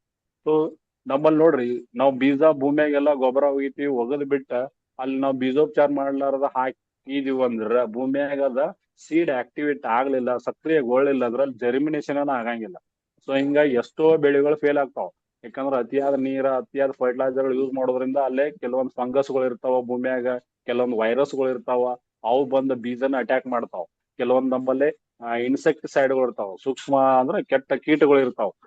ಅವು ಬೇಗನೆ ಬಂದ್ಬಿಟ್ಟ ಆಟೋಮೆಟಿಕ್ ತಿಂದ್ ಬಿಡ್ತಾವ ಬೀಜ. ಸೊ ಅಲ್ಲಿ ಬೀಜ ತಿಂದ್ ಬಿಡ್ತಂದ್ರೆ ಬೆಳಿನ ಬರ. ಸೊ ಹಿಂಗ್ ಎಷ್ಟೋ ಫೇಲ್ಯೂರ್ ಆಗ್ತಾವಲ್ಲ, ಆ ಸೀಡ್ ಆಕ್ಟಿವಿಟಿನ ಇವು ಮಾಡಾಕ ಬಾಳ ಹೆಲ್ಪ್ ಮಾಡ್ತಾವ. ಅದಕ್ಕೆ ಬೀಜೋಪಚಾರ ಅಂತ ಕರೀತಾರ. ಹಂಗ್ ಮಾಡಿ ಹಚ್ಚೋದ್ರಿಂದ ನಮಗ್ ಒಳ್ಳೆ ರಿಸಲ್ಟ್ ಅನ್ನ ತಕೊಳಕ ಸಾಧ್ಯ ಆಗ್ತೈತಿ. ಇದ ಪರಿಸರ ಸ್ನೇಹಿ ವಿಧಾನಗಳಿಂದ ರೈತರನ್ನ ಸಬಲೀಕರಣಗೊಳಿಸ್ತೈತಿ. ಸೊ ಇಲ್ಲಿ ನಾವು ಪರಿಸರ ಸ್ನೇಹಿ ವಿಧಾನಗಳೊಂದಿಗೆ ರೈತರನ್ನ ಸಬಲೀಕರಣಗೊಳಿಸುವುದಂದ್ರ ಅವ್ರನ್ನ ಇಂಡಿಪೆಂಡೆಂಟ್ ಆಗಿ ಫರ್ಟಿಲೈಸರ್ ಮೇಲೆ ಡಿಪೆಂಡೆನ್ಸಿ ಆಗ್ಲಾರ್ದ ನಾವು ಒಳ್ಳೆ ಬೆಳೆ ತಕ್ಕೊಳಕ, ಒಳ್ಳೆ ಇಳುವರಿ ತಕ್ಕೊಳಕ ಇದ ಬಹಳ ಸಹಕಾರಿಯಾಗಿ ಈ ಬಯೋ ಫರ್ಟಿಲೈಸರ್ಗಳ ನಿಮಗ ಸಿಗ್ತಾವ. ಸೊ ಅದಕ್ಕ ಈ ಒಂದ್ ಸಂಪೂರ್ಣ ಮಾಹಿತಿ ಕಂಪ್ಲೀಟ್ ಕ್ರಾಪ್ ನ್ಯೂಟ್ರಿಷನ್ಸ್ ಯಾವ ತರ ಪ್ರೋಗ್ರಾಮಿಂಗ್ ಇರ್ತೈತಿ ಅನ್ನೋದು ಕೂಡ ನಿಮ್ಗ ಕಂಪನಿ ಈಸಿ ಸೆಟ್ ಆಗಿ ಮಾಡ್ಕೊಟ್ಟೈತಿ. ಬಟ್ ಇದನ್ನ ಬಳಸಬೇಕಾದ್ರ ಕೆಲವೊಂದ್ ಈಗ ಮಿಡಿಲ್ ಕ್ರಾಪ್ ಇರ್ತಾವ, ಕೆಲವೊಬ್ರು ಸ್ಟೇಜ್ ದಾಟೋಗಿರ್ತಾವ, ಫೀಲ್ಡ್ ಪ್ರಿಪರೇಷನ್ ಆಗಿರ್ತಾವ, ಹಾಗೆ ನಾಟಿಗೆ ಮಾಡಿರ್ತಾರ, ಶೋವಿಂಗ್ ಮಾಡಿರ್ತಾರ. ಸೊ ಎಲ್ಲಾ ಮುಗಿದಿರ್ತಾರ. ಅಂತವ್ರಿಗೆ ಆ ಟೈಮ್ದಾಗ ಏನೇನ್ ಕೊಡ್ಬೇಕು ಅನ್ನೋದು ಸ್ವಲ್ಪ ನೀವು ಪ್ರಾಡಕ್ಟ್ ಬದಲು ಸಂಪೂರ್ಣ ಮಾಹಿತಿ ಗುರುತಿದ್ರ ಸೊ ನೀವು ಅವನ್ನ ಆ ಟೈಮ್ದಾಗ ಕೊಡ್ಬೋದು. ಸೊ ಇಲ್ಲಿದ್ರಂದ್ರ ಯಾರಾದ್ರೂ ಸಜೆಷನ್ ಕೇಳಿ ಕೊಡೋದು ಬಹಳ ಬೆಟರ್. ಸೊ ಇಲ್ಲಂದ್ರ ನೀವು ಏನಾದ್ರು ಕೊಟ್ಟು ಒನ್ ಟೈಮ್ ರೈತರ ಮೇಲೆ ಇದ್ರ ಅವಿಶ್ವಾಸ ಬತ್ತು, ರಿಸಲ್ಟ್ ಬರ್ಲಿಲ್ಲ, ಏನೋ ಕಾಣ್ಲಿಲ್ಲ ಅಂತಂದ್ರ 100% ಈ ಪ್ರಾಡಕ್ಟ್ ಯಾರು ಬಳಸಂಗಿಲ್ಲ. ಇದು ನನ್ನ ಸ್ವಂತ ಅನುಭವ. ಸೊ ಅದಕ್ಕ ದಯವಿಟ್ಟು ಯಾರು ಗಡಬಡಿಸಬೇಡ್ರಿ. ಸೊ ಅದಾವತ್ ತಿಳಿದ, ಬಟ್ ಅದ್ರ ಬದಲು ಸ್ವಲ್ಪ ತಿಳ್ಕೊಂಡ್ ಕೊಟ್ರ ಬೆಟರ್ ರಿಸಲ್ಟ್ ಅನ್ನ ತಗೊಳಕ ಸಾಧ್ಯತೆ ಐತಿ. ಸೊ ಹಾಗಾಗಿ ಪ್ರತಿಯೊಂದು ಪ್ರಾಡಕ್ಟ್ ಅನ್ನ ನಮಗ ಸ್ಟೆಪ್ ಬೈ ಸ್ಟೆಪ್ ನಮಗ ರೆಡಿ ಮಾಡಿ ಕೊಟ್ಟಿದ್ದಾರ. ಈ ಸ್ಟೇಜ್ 1 ಏನ್ ಮಾಡ್ತೈತಿ ಅಂದ್ರೆ ಫೀಲ್ಡ್ ಪ್ರಿಪರೇಷನ್. ಸೊ ನಾವ ಫಸ್ಟ್ ನಾಟಿಗೆ ಮಾಡ್ಬೇಕಾದ್ರ ಈ ಮಣ್ಣನ್ನ ತಯಾರು ಮಾಡ್ಕೋತೀವಿ. ಅಂದ್ರೆ ಈ ರೆಂಟಿ ಹೊಡಿದಾಗ್ಲಿ, ಮಣ್ಣನ್ನ ಹದ ಮಾಡ್ಕೋದಾಗ್ಲಿ ಆ ತರ ಮಾಡ್ತೀವಲ್ಲ, ಆ ಕೆಲ್ಸಕ್ಕೆ ಯಾವ್ಯಾವ ಪ್ರಾಡಕ್ಟ್ ಗಳನ್ನ ನಾವು ಮಣ್ಣಾಗ ಹಾಕ್ಬೇಕು ಅದನ್ನ ಇಲ್ಲಿ ಕೊಟ್ಟಿದ್ದಾರೆ. ಅದೇ ತರ ಸೀಡ್ ಟ್ರೀಟ್ಮೆಂಟ್, ಮಣ್ಣಿನ ಬೀಜೋಪಚಾರ, ಬೀಜಗಳ ಸಂಸ್ಕರಣೆಯನ್ನ ಯಾವ ತರ ಮಾಡ್ಬೇಕು. ಅದೇ ತರ ಜರ್ಮಿನೇಷನ್ ಸ್ಟಾರ್ಟ್ ಆಗ್ತೈತಿ. ಆ ಜರ್ಮಿನೇಷನ್ ಸ್ಟಾರ್ಟ್ ಆದಾಗ ಯಾವ ಪ್ರಾಡಕ್ಟ್ ಅನ್ನ ಬಳಸಬೇಕು. ಅದೇ ತರ ವೆಜಿಟೇಟಿವ್ ಗ್ರೌತ್ ಸ್ಟೇಜ್ ದಾಗ ಏನ್ ಮಾಡ್ಬೇಕು. ಅದೇ ತರ last of flowering and fruiting stage ದಾಗ ನಾವ್ ಯಾವ ಪ್ರಾಡಕ್ಟ್ ಗಳನ್ನ ಬಳಸಬೇಕು ಅನ್ನೋದ ಸಿಂಪಲ್ ಆಗಿ ಚಾರ್ಟ್ ಅನ್ನ ಬೈಫರ್ಕೇಶನ್ ಮಾಡಿ ನಮಗೆ ಕಂಪ್ನಿ ಕೊಟ್ಟೈತಿ. ಸೊ ಇವಾಗ ಫಸ್ಟ್ ಫೀಲ್ಡ್ ಪ್ರಿಪರೇಷನ್ ದಾಗ ನಾವ್ ಏನೇನ್ ಆಡ್ ಮಾಡ್ಬೇಕು ಅಂದ್ರೆ ಭೂಮಿಯಾಗ ನಾವು ಫಸ್ಟ್ ತಳಗೊಬ್ಬರವಾಗಿ ಬೇಸಲ್ ಡೋಸ್ ಅಂತ ಕರಿತೀವಲ್ಲ, ಆ ಬೇಸಲ್ ಡೋಸ್ ದಾಗ ನಾವು ಯಾವ ಗೊಬ್ಬರಗಳನ್ನ ಯೂಸ್ ಮಾಡಬೇಕಂದ್ರೆ ಫಸ್ಟ್ ಅಗ್ರೋ ಹ್ಯೂಮಿಕ್ ಗ್ರಾನ್ಯುವಲ್ಸ್ ಅಂತ ಐತಿ. ಮುಂದೆ ಅದೇ ತರ ಅಕ್ವಾ ಜೆಲ್ ಐತಿ, ಅದೇ ತರ ಆ ಅಗ್ರೋ ಪೊಟ್ಯಾಸಿಯಂ ಹುಮೇಟ್ ಅಂತ ಐತಿ, ಅದೇ ತರ ಅಗ್ರೋ ವರ್ಮಿ ಕಾಂಪೋಸ್ಟ್ ಅಂತ 4 ತರ ಗೊಬ್ಬರಗಳನ್ನ ನಮಗ ಇಲ್ಲಿ ಕೊಟ್ಟಿದ್ದಾರೆ. ಸೊ ಇಲ್ಲಿ 4 ತರ ಗೊಬ್ಬರಗಳನ್ನ ಸ್ಟೆಪ್ ಬೈ ಸ್ಟೆಪ್ ನೋಡಿದ್ರೆ ಇದ್ರ ಕೆಲಸ ಏನೇನ್ ಮಾಡ್ತಾವ, ಏನೇನ್ ಯಾವ ತರ ನಮ್ಮ ಭೂಮಿಗೆ ಹೆಲ್ಪ್ ಮಾಡ್ತಾವ ಅನ್ನೋದನ್ನ ಸ್ವಲ್ಪ ನಾವ ಪ್ರಾಡಕ್ಟ್ ಡಿಟೇಲ್ ಆಗಿ ನೋಡ್ತಾ ಹೋದ್ರೆ, ಸೊ ಇದ ಹುಮಿಕ್ ಗ್ರಾನ್ಯೂಲ್ಸ್ ಅಲ್ಲಿ ಇದು 5 kg ಬ್ಯಾಗ್ ಬರ್ತದ. ಸೊ ಇದು ಭೂಮಿಯಾಗ ಹಾಕೋದ್ರಿಂದ ಇದ್ರ ಕೆಲಸ ಏನಪ್ಪಾ ಅಂತಂದ್ರ ಮಣ್ಣಿನ ರಚನೆ ಮತ್ತು ಫಲವತ್ತತೆಯನ್ನ ಇದ ಸುಧಾರಿಸುವ ಮೂಲಕ ಒಟ್ಟಾರೆ ಮಣ್ಣಿನ ಆರೋಗ್ಯ ಮತ್ತು ಸಸ್ಯದ ಚೈತನ್ಯವನ್ನ ಸುಧಾರಿಸಲು ಸಹಾಯ ಮಾಡ್ತೈತಿ. ಸೊ ಇದು ಅದ್ಭುತವಾದ ಕೆಲಸ ಮಾಡಕ ಇದ ಬಹಳ ಬೆಸ್ಟ್ ಆಗಿ ನಮಗ್ ಫಸ್ಟ್ ಕೆಲಸ ಮಾಡೋದ ಇದ. ಯಾಕಂದ್ರೆ ಮೇನ್ ಇಂಪಾರ್ಟೆಂಟ್ ಅಂದ್ರೆ ಮಣ್ಣಿನ ರಚನೆ ಮತ್ತ ಮಣ್ಣಿನ ಫಲವತ್ತತೆ ಸುಧಾರಣೆ ಮಾಡುವಂತ ಕೆಲಸ ಇದು ಮಾಡುತ್ತೈತಿ. ಒಟ್ಟಾರೆ ಮಣ್ಣಿನ ಆರೋಗ್ಯ ಮತ್ತು ಸಸ್ಯಗಳ ಚೈತನ್ಯ ಎನ್ಹಾನ್ಸ್. ಸಸ್ಯಗಳನ್ನ ನಾವು ಯಾವತ್ತು ಚೈತನ್ಯವಾಗಿ ಇಟ್ಕೋಬೇಕಾಗಿತ್ತಂದ್ರ ಈ ಹುಮಿಕ್ ಗ್ರಾನ್ಯುವಲ್ಸ್ ಕೆಲಸ ಮಾಡ್ತೈತಿ. ಸೊ ಅದಕ್ಕ ನಾವು ಫಸ್ಟ್ ಇದನ್ನ ಬೇಸಲ್ ಡೋಸ್ ಆಗಿ ನಾವು ಇದನ್ನ ಭೂಮಿಯಾಗ ಹಾಕುವಂತ ಕೆಲಸ ಫಸ್ಟ್ ಮಾಡ್ಬೇಕು. ಸೊ ಇದನ್ನ ಮಾಡೋದ್ರಿಂದ ಇದ್ರ ಏನೇನ್ ಕೆಲಸ ಮಾಡ್ತೈತಿ ಅಂದ್ರ ಒನ್ ಬೈ ಒನ್ ನೋಡ್ತಾ ಹೋದ್ರ ಸೊ ಇದ್ರ ಬೆನಿಫಿಟ್ಸ್ ಏನಪ್ಪಾ ಅಂತಂದ್ರ ಇದ ಮಣ್ಣಿನ ಪೋಷಕಾಂಶಗಳ ಪ್ರಮಾಣ ಮತ್ತು ಸಸ್ಯದ ಹೀರಿಕೊಳ್ಳಿಕೆ ಶಕ್ತಿಯನ್ನು ಹೆಚ್ಚಿಸ್ತದೆ. ಸೊ ಮಣ್ಣಿನಲ್ಲಿ ಇರತಕ್ಕಂತ ಸಾಕಷ್ಟು ಒಂದು ಏನ್ ನ್ಯೂಟ್ರಿಷನ್ಸ್ ಪೋಷಕಾಂಶಗಳು ಇರ್ತಾವಲ್ಲ ಅದ್ರ ಪ್ರಮಾಣವನ್ನ ಇದ ಹೆಚ್ಚು ಮಾಡ್ತೈತಿ. ಅದ್ರ ಜೊತೆಗೆ ಸಸ್ಯಗಳಿಗೆ ಹೀರಿಕೊಳ್ಳೋ ಶಕ್ತಿಯನ್ನ ಇದು ಹೆಚ್ಚು ಮಾಡ್ತೈತಿ. ಸೊ ಅದ್ರ ಜೊತೆಗೆ ಇನ್ನೊಂದು ಇಂಪಾರ್ಟೆಂಟ್ ಏನ್ ಕೆಲಸ ಮಾಡ್ತೈತಿ ಅಂದ್ರ ಬಿಳಿ ಬೇರುಗಳ ಸಂಖ್ಯೆಯನ್ನ ಹೆಚ್ಚು ಮಾಡ್ತೈತಿ. ಯಾಕಂದ್ರೆ ನಾವ್ ಒಂದ್ ಕ್ರಾಪದ ಆರೋಗ್ಯ ಅಥವಾ ಕ್ರಾಪದ ಬೆಳವಣಿಗೆ, ಒಂದ್ ಸಸ್ಯದ ಬೆಳವಣಿಗೆ ಕಾಣಬೇಕಾಗಿತ್ತಂದ್ರ ಅದರ ಬೇರುಗಳ ಆಧಾರ ಮೇಲೆ ಇರ್ತೈತಿ. ಆ ಬಿಳಿ ಬೇರುಗಳ ಸಂಖ್ಯೆ ಎಷ್ಟ್ ಅದಾವ, ಬೇರುಗಳ ಆಧಾರ ಮೇಲೆ ಅದ ಬೆಳವಣಿಗೆ ಎಷ್ಟು ಬರ್ತೈತಿ ಅನ್ನೋದು ನಾವು ಕ್ಯಾಲ್ಕುಲೇಟೆಡ್ ಮಾಡ್ಬೋದು. ಸೊ ಹಂಗಾಗಿ ಇದು ಮೇನ್ ಕೆಲಸ ಮಾಡೋದ ಒಂದು ಬಿಳಿ ಬೇರುಗಳ ಮತ್ತು ಮರಿಗಳನ್ನ ಹೆಚ್ಚು ಬೆಳವಣಿಗೆಗೆ ಸಹಾಯ ಮಾಡ್ತೈತಿ ಇದ. ಅದ್ರ ಜೊತೆಗೆ ಆ ಜಾಸ್ತಿ ಬೇರುಗಳ ಡೆವಲಪ್ ಆದ್ವು ಅಂದ್ರೆ ನಿಮಗ 100% ಇಳುವರಿ ಜಾಸ್ತಿ ಬಂದೇ ಬರ್ತೈತಿ. ಯಾಕಂದ್ರೆ ಸ್ಟೇಬಲ್ ಆಗಿ ಕಾಯ್ಕೋತೈತಿ. ನ್ಯೂಟ್ರಿಷನ್ ಅಬ್ಸರ್ವ್ ಮಾಡೋದು ಎಲ್ಲಿಂದ ಈ ಬೇರುಗಳ ಮುಖಾಂತರನ, ನೀರ್ ಅಬ್ಸರ್ವ್ ಮಾಡೋದು ಬೇರುಗಳ ಮುಖಾಂತರನ. ಸೊ ಪ್ರತಿಯೊಂದು ನಡೆಯುದು ಬೇರುಗಳ ಮುಖಾಂತರ. ಅದಕ್ಕೆ ನಮಗ ಆದಷ್ಟು ಯಾವ್ದೇ ಬೆಳೆಗೆ ಬಿಳಿ ಬೇರುಗಳ ಸಂಖ್ಯೆ ಜಾಸ್ತಿ ಇರ್ಬೇಕು. ಸೊ ಅದಕ್ಕ ಇದ ಹುಮಿಕ್ ಗ್ರಾನ್ಯುವಲ್ಸ್ ಬಹಳ ಅದ್ಭುತ ಕೆಲಸ ಮಾಡ್ತೈತಿ. ಸೊ ಇದನ್ನ 1 ಎಕರೆಗೆ 5 ರಿಂದ 10 kg ವರೆಗೆ ನಾವು ಬಳಸಬಹುದು. ಸೊ ಇಲ್ಲಿ ಕೆಲವೊಂದು ಕ್ರಾಪಿಗೆ ಅಟ್ಟ ಕೊಟ್ಟಾರೆ, ನೀವು ಪ್ರತಿಯೊಂದು ಕ್ರಾಪಿಗೂ ನಾವು ಇದನ್ನ ಹುಮಿಕ್ ಗ್ರಾನ್ಯುವಲ್ಸ್ ಅನ್ನ ಬಳಸಬಹುದು. ಸೊ ಅದೇ ರೀತಿ ಇನ್ನೊಂದು ಮೇನ್ ಇಂಪಾರ್ಟೆಂಟ್ ಪ್ರಾಡಕ್ಟ್ ಅಂದ್ರ ಅಕ್ವಾಜೆಲ್. ಇವತ್ತು ನೋಡ್ರಿ ಸಾಮಾನ್ಯವಾಗಿ ನೋಡ್ಬೇಕಾದ್ರೆ ನಮ್ಮಲ್ಲಿ ನೀರಿನ ಕೊರತೆಗಳು ಬಹಳ ಬರ್ತಾವ. ನೀರಿನ ಕೊರತೆಗಳು ಈ ಬ್ಯಾಸಿಗೆಗೆ ಸಾಕಷ್ಟು ಬೋರ್ಗಳು ಒಣಗ್ತಾವ, ಬಾವಿಗಳು ಬತ್ತಾವ, ಹೊಳಿನೂ ಖಾಲಿ ಆಗಿರ್ತಾವ. ಅದರಿಂದ ನೀರಿನ ಸ್ಕೇರ್ಸಿಟಿಯಿಂದ ನಮಗ ಓವರ್ ಆಲ್ ಆಗಿ ಏನಾಗ್ತಿತ್ತು ಅಂದ್ರ 30% yield ಅನ್ನ ನಾವು ಇದರಿಂದನೇ ಕಳ್ಕೊಳಾಗ್ತೀವಿ ಬರೀ ನೀರಿನಿಂದ. ಸೊ ಒಂದು ನೀರನ್ನ ಸರಿಯಾದ ಟೈಮ್ ನಾವು ಬೆಳಿ ಕೊಡ್ಲಿಲ್ಲ, ಅದಕ್ಕೆ ಟೈಮ್ ಟು ಟೈಮ್ ನೀರನ್ನ ನಾವು ಉಣಿಸ್ಲಿಲ್ಲಪ್ಪ ಅಂತಂದ್ರ ಸರಿಯಾಗಿ ಗ್ರೌತ್ ಆಗಂಗಿಲ್ಲ. ಇದು ಎಷ್ಟೋ ಜನರಿಗೆ ಬಹಳ ಒಂದ್ ಇಳುವರಿದಾಗ ಬಹಳ ಒಂದ್ ಹೊಡೆತ ಕೊಡಾಕತೈತಿ. ಸೊ ಅದಕ್ ನಾವು ಏನ್ ಮಾಡ್ಬೇಕು, ಅದಕ್ಕೆ ಏನಾದ್ರು ಒಂದು ಪರಿಹಾರ ಐತಿಪ್ಪ ಅಂತಂದ್ರ ನಮಗ ಇಲ್ಲಿ ಕಂಪನಿ ಬೆಸ್ಟ್ ನಮಗ ಏನ್ ಕೊಟ್ಟೈತಿಪಾ ಅಂತಂದ್ರ ಅಕ್ವಾಜೆಲ್ ಅನ್ನೋ ಪ್ರಾಡಕ್ಟ್ ಅನ್ನ ಕೊಟ್ಟೈತಿ. ಸೊ ಈ ಅಕ್ವಾಜೆಲ್ ಏನ್ ಕೆಲಸ ಮಾಡ್ತೈತಿಪ್ಪ ಅಂದ್ರ ಮಣ್ಣಿನ ನೀರಿನ ಧಾರಣವನ್ನ ಹೆಚ್ಚಿಸ್ತೈತಿ. ಅಂದ್ರ ನೀರನ್ನ ಹಿಡಿದಿಟ್ಟುಕೊಳ್ಳುವಂತ ಕೆಲಸ ಮಾಡ್ತೈತಿ. ಮತ್ತ ನೀರನ್ನ ವ್ಯರ್ಥ ಆಗ್ಲದಂಗ ನೋಡ್ಕೋತೈತಿ. ನಾವ್ ನೋಡ್ರಿ ಈಗ ನೀರು ಸಾಕಷ್ಟು ಐತಿ, ಒಬ್ಬೊಬ್ರು ನೀರ್ ಬಿಡ್ತಿರ್ತಾರ, ಅಲ್ಲಿ ಎಲ್ಲಾ ನೀರು ಎಕ್ಸಸ್ ಆಫ್ ವಾಟರ್ ಏನಾಗ್ತೈತಿ ಅಂದ್ರ ನಮ್ಗೆ ಆಲ್ರೆಡಿ ನಾವ್ ಹೇಳಿದ್ವು, ಎಕ್ಸಸ್ ಆಫ್ ವಾಟರ್ ಬಳಸೋದ್ರಿಂದ ನಮಗೆ ಇಳುವರಿಯಾಗ ಹೊಡೆತ ಬೀಳ್ತೈತಿ, ಅಥವಾ ನೀರ್ ಸ್ಕೇರ್ಸಿಟಿ ಆದ್ರೂ ಹೊಡೆತ ಬೀಳ್ತೈತಿ. ಸೊ ಇದರಿಂದ ನಾವು ನೀರನ್ನ ವ್ಯರ್ಥ ಮಾಡೋದನ್ನ ಇದು ಕಡಿಮೆ ಮಾಡಾಕ ಈ ಅಕ್ವಾಜೆಲ್ ಬಳಕೆ ಮಾಡಾಕ ಬರ್ತೈತಿ. ಸೊ ಇದ ಮಣ್ಣಿನಾಗಿರ್ತಕ್ಕಂಥ ನೀರನ್ನ ಆವಿ ಆಗಿ ಹೋಗ್ತತ್ಲ, ಈ ಬಿಸಿಲಿಗೆ ಜಾಸ್ತಿ ನೀರ ಒಣಗಿ ಹೋಗ್ಬಿಡ್ತೈತಿ. ಆ ಆವಿ ಆಗಿ ಹೋಗುವಿಕೆಯನ್ನ ಇದ ಕಡಿಮೆ ಮಾಡ್ತೈತಿ. ಮತ್ತ ಪರಿಣಾಮಕಾರಿ ನೀರಿನ ನಿರ್ವಹಣೆ ಮಾಡಾಕ ಇದು ಸಹಾಯ ಮಾಡ್ತೈತಿ. ಸೊ ಹೆಂಗ್ ಮಾಡ್ತೈತಿಪಾ ಅಂತಂದ್ರ ಈಗ ನಾವು ಈಗ ಒಂದ್ ಎಕ್ಸಾಂಪಲ್, ಈಗ ನಮ್ಮಲ್ಲಿ ಸೈಡ್ ಏನಾಗ್ತದ್ರ ಪಾಳೆಗುಂಟ ನೀರ್ ಬಿಡ್ತಿರ್ತಾರೆ, ಕೆಲವೊಬ್ರಿಗೆ ಪಾಳೆ ಹಚ್ಕೊಂಡಿರ್ತಾರ ಈ ಒಳ್ಳೆ ನೀರ್ ಬೇಕಾದ್ರ. ಸೊ ಇವ ಒಂದೊಂದು ಪಾಳೆ ತಪ್ಪೋದು, ಬಿಕಾಸ್ ನಮ್ಮಲ್ಲಿ ಎಲೆಕ್ಟ್ರಿಕ್ ಪ್ರಾಬ್ಲಮ್ ಆಗಿರ್ಬೋದು ಅಥವಾ ಇನ್ನಿತರ ಏನೇನೋ ಪ್ರಾಬ್ಲಮ್ ಗಳಿಂದ ನೀರ್ ನಮಗ್ ಸಿಗ್ತಿರಂಗಿಲ್ಲ. ಸೊ ಅವಾಗ ಸಿಗ್ಲಿಲ್ಲ ಅಂದ್ರು ನೀವು 3 times ವರೆಗೂ ನೀವು ನೀರ್ ಬಿಡದ್ ಬಿಟ್ರು ಈ ಅಕ್ವಾಜೆಲ್ ಅನ್ನೋದು ನೀರನ್ನ ಹಿಡಿದು ಇಟ್ಕೊಂಡಿರ್ತೈತಿ, ಆದ ನಿಮಗ ಸ್ಮಾರ್ಟ್ ಆಗಿ ರಿಲೀಸ್ ಮಾಡ್ತಾ ಮಾಡ್ತಾ ಇರ್ತೈತಿ. ಅಂತ ಅದ್ಭುತ ಕೆಲಸ ಮಾಡೋದು ಈ ಅಕ್ವಾಜೆಲ್ ಅಂತ ಕರಿಬಹುದು. ಸೊ ಅದಕ್ಕೆ ಇದು ಬಹಳ ಅದ್ಭುತವಾದ ಅಕ್ವಾಜೆಲ್ ಕೆಲಸ ಮಾಡ್ತೇವೆ. ಇದ್ರ ಮೇನ್ ಬೆನಿಫಿಟ್ಸ್ ಏನಪ್ಪಾ ಅದಪ್ಪ ಅಂದ್ರ ಮಣ್ಣಿನ ನೀರನ್ನ ಹಿಡಿದಿಟ್ಟುಕೊಳ್ಳೋ ಸಾಮರ್ಥ್ಯವನ್ನ ಇದ ಸುಧಾರಣೆ ಮಾಡ್ತೈತಿ. ಅದ್ರ ಜೊತೆಗೆ ಅದನ್ನ ವಿಸ್ತರಣೆಯನ್ನು ಮಾಡ್ತೈತಿ, ಅಂದ್ರೆ ರಿಲೀಸ್ನು ಕೂಡ ಜಾಸ್ತಿ ಮಾಡ್ತೈತಿ. ಮುಂದ ಬರ ಒತ್ತಡವನ್ನ ಇದ ಕಡಿಮೆ ಮಾಡ್ತೈತಿ. ಬರ ಒತ್ತಡ ಅಂದ್ರೆ ಈಗ ನೋಡ್ರಿ, ನಮಗೆ ಬ್ಯಾಸಿಗೆ ನೀರ್ ಕಡಿಮೆ ಆಗ್ತಾವ, ಅದಕ್ಕೆ ನಾವ ಈ ಅಕ್ವಾ ಜಲನ ಹಾಕಿ ಬಳಸಿದ್ರಿಂದ ಇದಕ್ಕೆ ಆಟೋಮೆಟಿಕ್ ನೀರ್ ಅಬ್ಸಾರ್ವ್ ಮಾಡಿ ಹಿಡಿದು ಇಟ್ಕೊಳ್ಳೋದ್ರಿಂದ ನಮಗ ನೀರ್ ಯಾವುದೇ ತರ ತೊಂದರೆ ಆಗಕ್ಕ ಬಿಡಂಗಿಲ್ಲ. ಸೊ ಮತ್ತ ನೀರಿನ ಬಿಡುವಿಕೆ, ಸೊ ನಾವ ಪ್ರತಿಯೊಂದು ಕಾಫಿಗೆ ಒಂದು ಟೈಮಿಂಗ್ ಇರ್ತೈತಿ. 7ರಿಂದ 10 ದಿವಸದಾಗ ನೀರ್ ಕೊಡ್ಬೇಕು. ಈ ಗ್ರೋತ್ ಆದಂಗ ನಾವ ಫಸ್ಟ್ ಸ್ಟಾರ್ಟಿಂಗ್ 10ರಿಂದ 15 ದಿವಸದಾಗ ಒಮ್ಮೆ ನೀರ್ ಕೊಡ್ಬೇಕು. ಆಮೇಲೆ ಗ್ರೋತ್ ಆದಂಗ 7ರಿಂದ 10 ದಿವಸದಾಗ ಒಮ್ಮೆ ನೀರ್ ಕೊಡ್ಬೇಕು. ಹಿಂಗ್ ಸ್ಟೇಜ್ ಇರ್ತಾವ. ಆ ಸ್ಟೇಜ್ ವೈಸ್ ನೀರ್ ಒಮ್ಮೆ ತಪ್ಪಿದ್ರು, 2 ಸ್ವಲ್ಪ ತಪ್ಪಿದ್ರು, 3 ಸ್ವಲ್ಪ ತಪ್ಪಿದ್ರು ನಿರ್ವಹಣೆಯನ್ನು ಮಾಡುವಂತ ಕೆಲಸ ಇದು ಮಾಡ್ತೈತಿ. ಇದು ಬಹಳ ಅದ್ಭುತವಾದ ಪ್ರಾಡಕ್ಟ್. ಸೊ ಇದು ಬೇರೆ ಬೇರೆ ಕಂಪ್ನಿಯಾಗ ಎಲ್ಲೂ ಇಲ್ಲ, ಬಟ್ ಇದು ನಮ್ಮಲ್ಲೇ ಕೂಡ ಇದು ಬೆಸ್ಟ್ ವಾಟರ್ ಅನ್ನ ಕಂಟ್ರೋಲ್ ಮಾಡುವಂತ ಕೆಪಾಸಿಟಿ ಐತಿ. ಬಟ್ ಇದನ್ನ ಬಳಸೋದು ಎಷ್ಟಪ್ಪ ಅಂತಂದ್ರ 1 ಎಕರೆಗೆ ಬರೀ 1ರಿಂದ 2 kg ಸಾಕು. ಇದು ಕೂಡ ನಾವ ಸ್ಟಾರ್ಟಿಂಗ್ ಫೀಲ್ಡ್ ಪ್ರಿಪರೇಷನ್ ದಾಗ ಹಾಕಿದ್ರ ಬಹಳ ಬೆಸ್ಟ್ ಆಗಿ ಕೆಲಸ ಮಾಡ್ತೈತಿ. ಇದು 1 ಟೈಮ್ ಹಾಕಿರಿ ಅಂದ್ರ ನಿಮಗ 1ರಿಂದ 2 ವರ್ಷವರೆಗೂ ನಿಮಗ ಪ್ರಾಬ್ಲಮ್ ಬರಂಗಿಲ್ಲ. ಒನ್ ಟೈಮ್ ನಾವ್ ಈ ಭೂಮಿಗೆ ನಾವ್ ಇದನ್ನ ಹಾಕಿದಾಗ, ಸೊ ಇಲ್ಲಿ ನಮಗ 1ರಿಂದ 2 ವರ್ಷ ಅಥವಾ 3 ವರ್ಷವರೆಗೂ ನಮಗ ನೀರಿನ ಸ್ಕೇರ್ಸಿಟಿಯನ್ನ ಇದು ಮಾಡಕ್ ಬಿಡಂಗಿಲ್ಲ. ಸೊ ಎಷ್ಟೊಂದು ಬೆಸ್ಟ್ ಪ್ರಾಡಕ್ಟ್ ನಮಗ ಇವತ್ತ ಕಂಪ್ನಿ ಕೊಟ್ಟೈತಿ. ಇದು ನೀವು ಯಾವ್ದೇ ಬೆಳೆಗೂ ಬಳಸಬಹುದು. ಸೊ ಯಾವ್ದೋ ಫೀಲ್ಡ್ ಪ್ರಿಪರೇಷನ್ ನಾವ ಬಳಸಬಹುದು. ಸೊ ಇನ್ ನೆಕ್ಸ್ಟ್ ಪ್ರಾಡಕ್ಟ್ ಭೂಮಿಗೆ ಹಾಕುವಂತ ಪ್ರಾಡಕ್ಟ್ ಅಂತಂದ್ರ, ಸೊ ಇವತ್ತು ನೋಡ್ರಿ ನಮ್ದ ಹೇಳಿದಿಲ್ಲ, ಭೂಮಿಯಾಗ ಸಾಯಿಲ್ ಡಿಗ್ರೇಡೇಷನ್ ಜಾಸ್ತಿ ಆಗೈತಿ. ಮಣ್ಣಿನ ಪುನರ್ರಚನೆ ಆಗ್ತಾ ಇಲ್ಲ ಇವು. ಸೊ ಯಾಕೆ ಆಗ್ತಿಲ್ಲ ಅಂದ್ರೆ ಅತಿಯಾದ ಕೆಮಿಕಲ್ ಗಳನ್ನ ನಾವು ಬಳಸಿ ನಾವು ಏನ್ ಮಾಡಿದೀವಪ್ಪ ಅಂತಂದ್ರ ಟೋಟಲ್ ಆಗಿ ಸಾಯಿಲ್ ನ ಡಿಗ್ರೇಡೇಷನ್ ಮಾಡಿದೀವಿ. ಸೊ ಇದನ್ನ ನಾವು ಸರಿ ಮಾಡ್ಬೇಕಾದ್ರೆ ಏನಾದ್ರು ಒಂದ ಮೇನ್ ಪ್ರಾಡಕ್ಟ್ ಬೇಕಲ್ಲ, ಇದು ಮೇನ್ ಚಾಲೆಂಜ್ ಇದು ನಮಗ್. ಸೊ ಅಲ್ಲೇ ನಾವು ಕೆಲಸ ಮಾಡಿದ್ರು ಭೂಮಿ ಮೇಲೆ ಮಾಡ್ಬೇಕು. ಸೊ ಭೂಮಿಗೆ ಮಾಡಬೇಕಾದ್ರ ಮಸ್ಟ್ ಚಾಲೆಂಜಬಲ್ ಏನ್ ಅದಾವ ಅಂತಂದ್ರ ಇದು ಸಾಯಿಲ್ ಡಿಗ್ರೇಡೇಷನ್ ನಾವು ಸರಿ ಮಾಡಕ ಪ್ರಯತ್ನ ಮಾಡ್ಬೇಕು. ಅದಕ್ಕೆ ಬೆಸ್ಟ್ ಪ್ರಾಡಕ್ಟ್ ಅಂದ್ರೆ ನಮ್ಮಲ್ಲಿ ಇದು ಅಗ್ರೋ ವರ್ಮಿ ಕಾಂಪೋಸ್ಟ್ ಅಂತೇಳಿ ನಮಗ ಕೊಟ್ಟೈತಿ.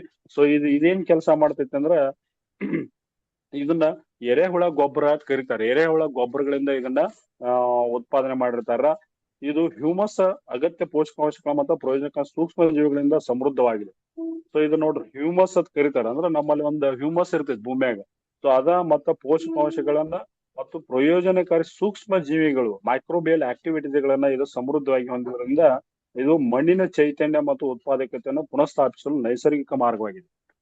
ಸೊ ಎಷ್ಟೊಂದು ಬೆಸ್ಟ್ ಕೆಲಸ ಮಾಡ್ತೈತೆ ಅಂದ್ರೆ, ನಾವ್ ಯಾವ್ದ ವೀಕ್ ಕ್ರಾಪ್ ಗಳ ಕರಿತಾರಲ್ಲ, ಈಗ ನಮ್ಮಲ್ಲಿ ನೋಡ್ರಿ ನಾವ್ ಏನೋ ಒಂದು ಭೂಮಿಗೆ ಹಾಕಿರ್ತಾರ, ಗೊಬ್ಬರ ಹಾಕಿರ್ತಾರ, ಬಟ್ ಗ್ರೋತ್ ಆಗಂಗಿಲ್ಲ. ನಾವು ಯಾಕೆ ಆಗಂಗಿಲ್ಲ ಅಂದ್ರ ಇಲ್ಲಿ ಸಾಯಿಲ್ ಡಿಗ್ರೇಡೇಷನ್ ಇರ್ತೈತಿ. ಬಟ್ ನಾವು ಸಾಯಿಲ್ ಏನು ಕೊಟ್ಟಿರಂಗಿಲ್ಲ, ಬಟ್ ಬೆಳಿಗ್ಗೆ ಮಾತ್ರ ಎಲ್ಲಾ ನ್ಯೂಟ್ರಿಷನ್ ಒಯ್ತಿರ್ತೀವಿ. ಸೊ ಅವಾಗ ಏನಾಗ್ತೈತಿ, ಸಾಯಿಲ್ ಮೇನ್ ಕೆಲಸ ಅದ, ನಾವ್ ಯಾವ್ದ ನ್ಯೂಟ್ರಿಷನ್ ಕೊಡ್ತಾ ಇದೋ ಅದನ್ನ ಸಪ್ಲೈ ಅದನ್ನ ಕರಗಿಸಿ ಬೆಳಿ ಕೊಡುವಂತ ಕೆಲಸ ಮಾಡೋದ ಈ ಮಣ್ಣು. ಬಟ್ ಇದು ಸಾಯಿಲ್ ಅನ್ನ ವೀಕ್ ಇತ್ತಂದ್ರ ನಾವ್ ಏನ್ ಹಾಕಿದ್ರು ಅಲ್ಲೇ ಈಲ್ಡ್ ನಮಗ ಬರ್ತಾ ಇರಂಗಿಲ್ಲ, ಅದಕ್ಕೆ ಗ್ರೋತ್ ಹಾಕಿರಂಗಿಲ್ಲ.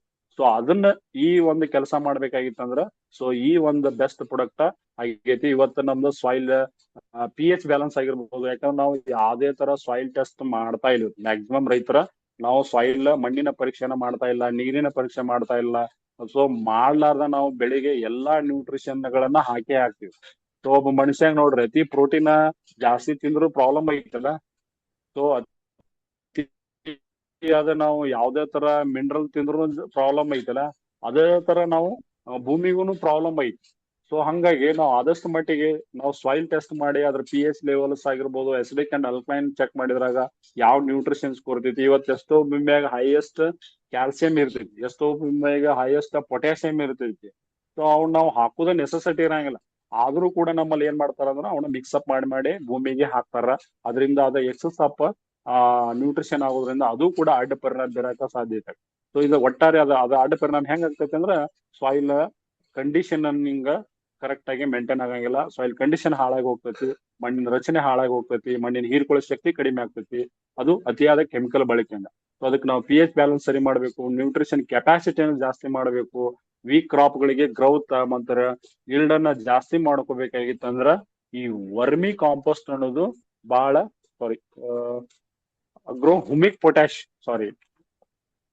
ಪೊಟ್ಯಾಷಿಯಂ ಅನ್ನೋದು ಬಹಳ ಕೆಲಸ ಮಾಡ್ತೈತಿ. ಸೊ ಇದು ಹೆಂಗ್ ಕೆಲಸ ಮಾಡ್ತೈತಿ ಅಂದ್ರ potassium humate act as a soil conditionering. Soil conditioning ಅನ್ನು ಮಾಡಕ ಇದ ಬಹಳ ಹೆಲ್ಪ್ ಮಾಡ್ತೈತಿ. ಕಂಡೀಷನಿಂಗ್ ಅಂದ್ರೆ ನಮ್ಮಲ್ಲಿ ಇಂಬ್ಯಾಲೆನ್ಸ್ ಆಫ್ pH. ಸೊ ನಮ್ದು ಪಿ ಎಚ್ ಹೆಂಗ್ ಮಣ್ಣಿನ ಪಿ ಎಚ್ ಎಷ್ಟು ಇರ್ಬೇಕಂದ್ರ 6.5 to 7.5 ವರೆಗೆ ಇರ್ಬೇಕು. ಇವತ್ ನೀವು 6.5 ಕೆಳಗಡೆ ಇತ್ತಂದ್ರ ಅದ ಎಸಿಡಿಕ್ ಆಗ್ತೈತಿ, 7.5 ಮ್ಯಾಲ ಇತ್ತಂದ್ರ ಅದ ಅಲ್ಕಲೈನ್ ಆಗಿರ್ತೈತಿ. ಇದು ಎರಡರದ್ದು ಅಡ್ಡ ಪರಿಣಾಮ ಐತಿ ನಮಗ್. ಅಲ್ಕಲೈನ್ ಇದ್ರೂ ಪರಿಣಾಮ, ಬಟ್ ಎಸಿಡಿಕ್ ಇದ್ರೂ ಅಡ್ಡ ಪರಿಣಾಮ ಐತಿ. ಸೊ ಅದನ್ನ ನಾವು ಎರಡೂನ್ನ ಬ್ಯಾಲೆನ್ಸ್ ಮಾಡಬೇಕು. ಪಿ ಎಚ್ ಲೆವೆಲ್ ನ ಕರೆಕ್ಟ್ ಮಾಡ್ಕೊಂಡಾಗ ಮಣ್ಣಿನ ಕಂಡೀಷನ್ ಕರೆಕ್ಟ್ ಮಾಡ್ಬೇಕಾಯ್ತಂದ್ರ ಈ ಅಗ್ರೋ ಪೊಟ್ಯಾಷಿಯಂ ಹುಮೇಟ್ ಅನ್ನೋದು ಬಹಳ ಬೆಸ್ಟ್ ಆಗಿ ಮಾಡ್ತೈತಿ. ಇದ ಸಾಯಿಲ್ ಸ್ಟ್ರೆಂತ್ ಅನ್ನ ರೀಸ್ಟೋರ್ ಮಾಡ್ತೈತಿ. ಮಣ್ಣಿನ ಬಲವನ್ನ ಘನಸ್ಥಾಪಿಸುವ ವಸ್ತು ಇದಾಗೈತೆ. ಅದರ ರೀಸ್ಟೋರ್ ಮಾಡುವಂತ ಕೆಲಸವನ್ನ ಈ ಹುಮಿಕ್ ಪೊಟ್ಯಾಷಿಯಂ ಮಾಡ್ತೈತಿ. ಮಣ್ಣಿನ ಚೈತನ್ಯವನ್ನ ಪುನರ್ಜೀವನಿಸುವ ಮತ್ತು ಸುಧಾರಿತ ಪರ್ಯಾವರಣ ಇದನ್ನ ನೀಡಾಕ ಇದ ಬಹಳ ಹೆಲ್ಪ್ ಮಾಡ್ತೈತಿ. ಸೊ ಇದ್ರ ಮುಖ್ಯ ಬೆನಿಫಿಟ್ ಏನೈತಪ್ಪ ಅಂತಂದ್ರ ಮಣ್ಣಿನಲ್ಲಿ ಪೋಷಕಾಂಶಗಳನ್ನ ಹೀರಿಕೊಳ್ಳೋ ಶಕ್ತಿಯನ್ನ ಇದ ಹೆಚ್ಚಿಸ್ತೈತಿ. ಒಟ್ಟಾರೆ ಮಣ್ಣಿನ ಫಲವತ್ತತೆಯನ್ನ ಸುಧಾರಣೆ ಮಾಡ್ತೈತಿ. ಮಣ್ಣಿನ ಫಲವತ್ತತೆಯನ್ನ ಇದ ಸುಧಾರಣೆ ಮಾಡ್ತಾ ಮಾಡ್ತಾ ಹೋಗ್ತೈತಿ. ಮತ್ತ ಮಣ್ಣಿನ ಪಿ ಎಚ್ ಮಟ್ಟವನ್ನ ಕಾಪಾಡಿಕೊಳ್ಳಲು ಇದು ಸಹಾಯ ಮಾಡ್ತೈತಿ. ನೋಡ್ರಿ, ಮಣ್ಣಿನ ಪಿ ಎಚ್ ನಮ್ದ ಭೂಮಿ ಎಸಿಡಿಕ್ ಐತಿ ಅನ್ನೋದು ಗೊತ್ತಿಲ್ಲ, ಅಲ್ಕಲೈನ್ ಐತಿ ಅನ್ನೋದು ಗೊತ್ತಿಲ್ಲ. ಸೊ ಅವಾಗ ನಾವು ಇಂಥ ಪ್ರಾಡಕ್ಟ್ ಗಳನ್ನ ನಾವು ಹಾಕಿದಾಗ ಏನಾಗ್ತೈತಿ ಅಂದ್ರೆ ಇದ ಪಿ ಎಚ್ ಮಟ್ಟವನ್ನ ಕಾಪಾಡಿಕೊಳ್ಳಕ ಇದು ಸಹಾಯ ಮಾಡ್ತೈತಿ. ಮತ್ತ ಮಣ್ಣಾಗಿರ್ತಕ್ಕಂಥ ಸೂಕ್ಷ್ಮಾಣು ಜೀವಾಣುಗಳ ಕರಿತಾರಲ್ಲ, ಅವನ ಉತ್ತೇಜನ ಮಾಡಾಕ, ಅವನ ಎನ್ಹಾನ್ಸ್ ಮಾಡಾಕ ಇದ ಬಹಳ ಸಹಕಾರಿ ಐತಿ. ಸೊ ಅದಕ್ಕ ಮತ್ ಇನ್ನೊಂದ್ ಇಂಪಾರ್ಟೆಂಟ್ ಏನಪ್ಪಾ ಅಂತಂದ್ರ ಈ ರಾಸಾಯನಿಕ ಗೊಬ್ಬರಗಳನ್ನ ಹಾಕಿ ಹಾಕಿ ಹಾಕಿ ಹಾಕಿ ನಮ್ ಭೂಮಿಗಳು ಬಿಳಿಸಾಗತ್ತಾವ. ಯಾಕಂದ್ರ ಅದ್ರೊಳಗೆ ಕರಗಲಾರದ ಲೋಹಗಳನ್ನ ಬಾಳ ಅದಾವ ಭೂಮಿಯಾಗ.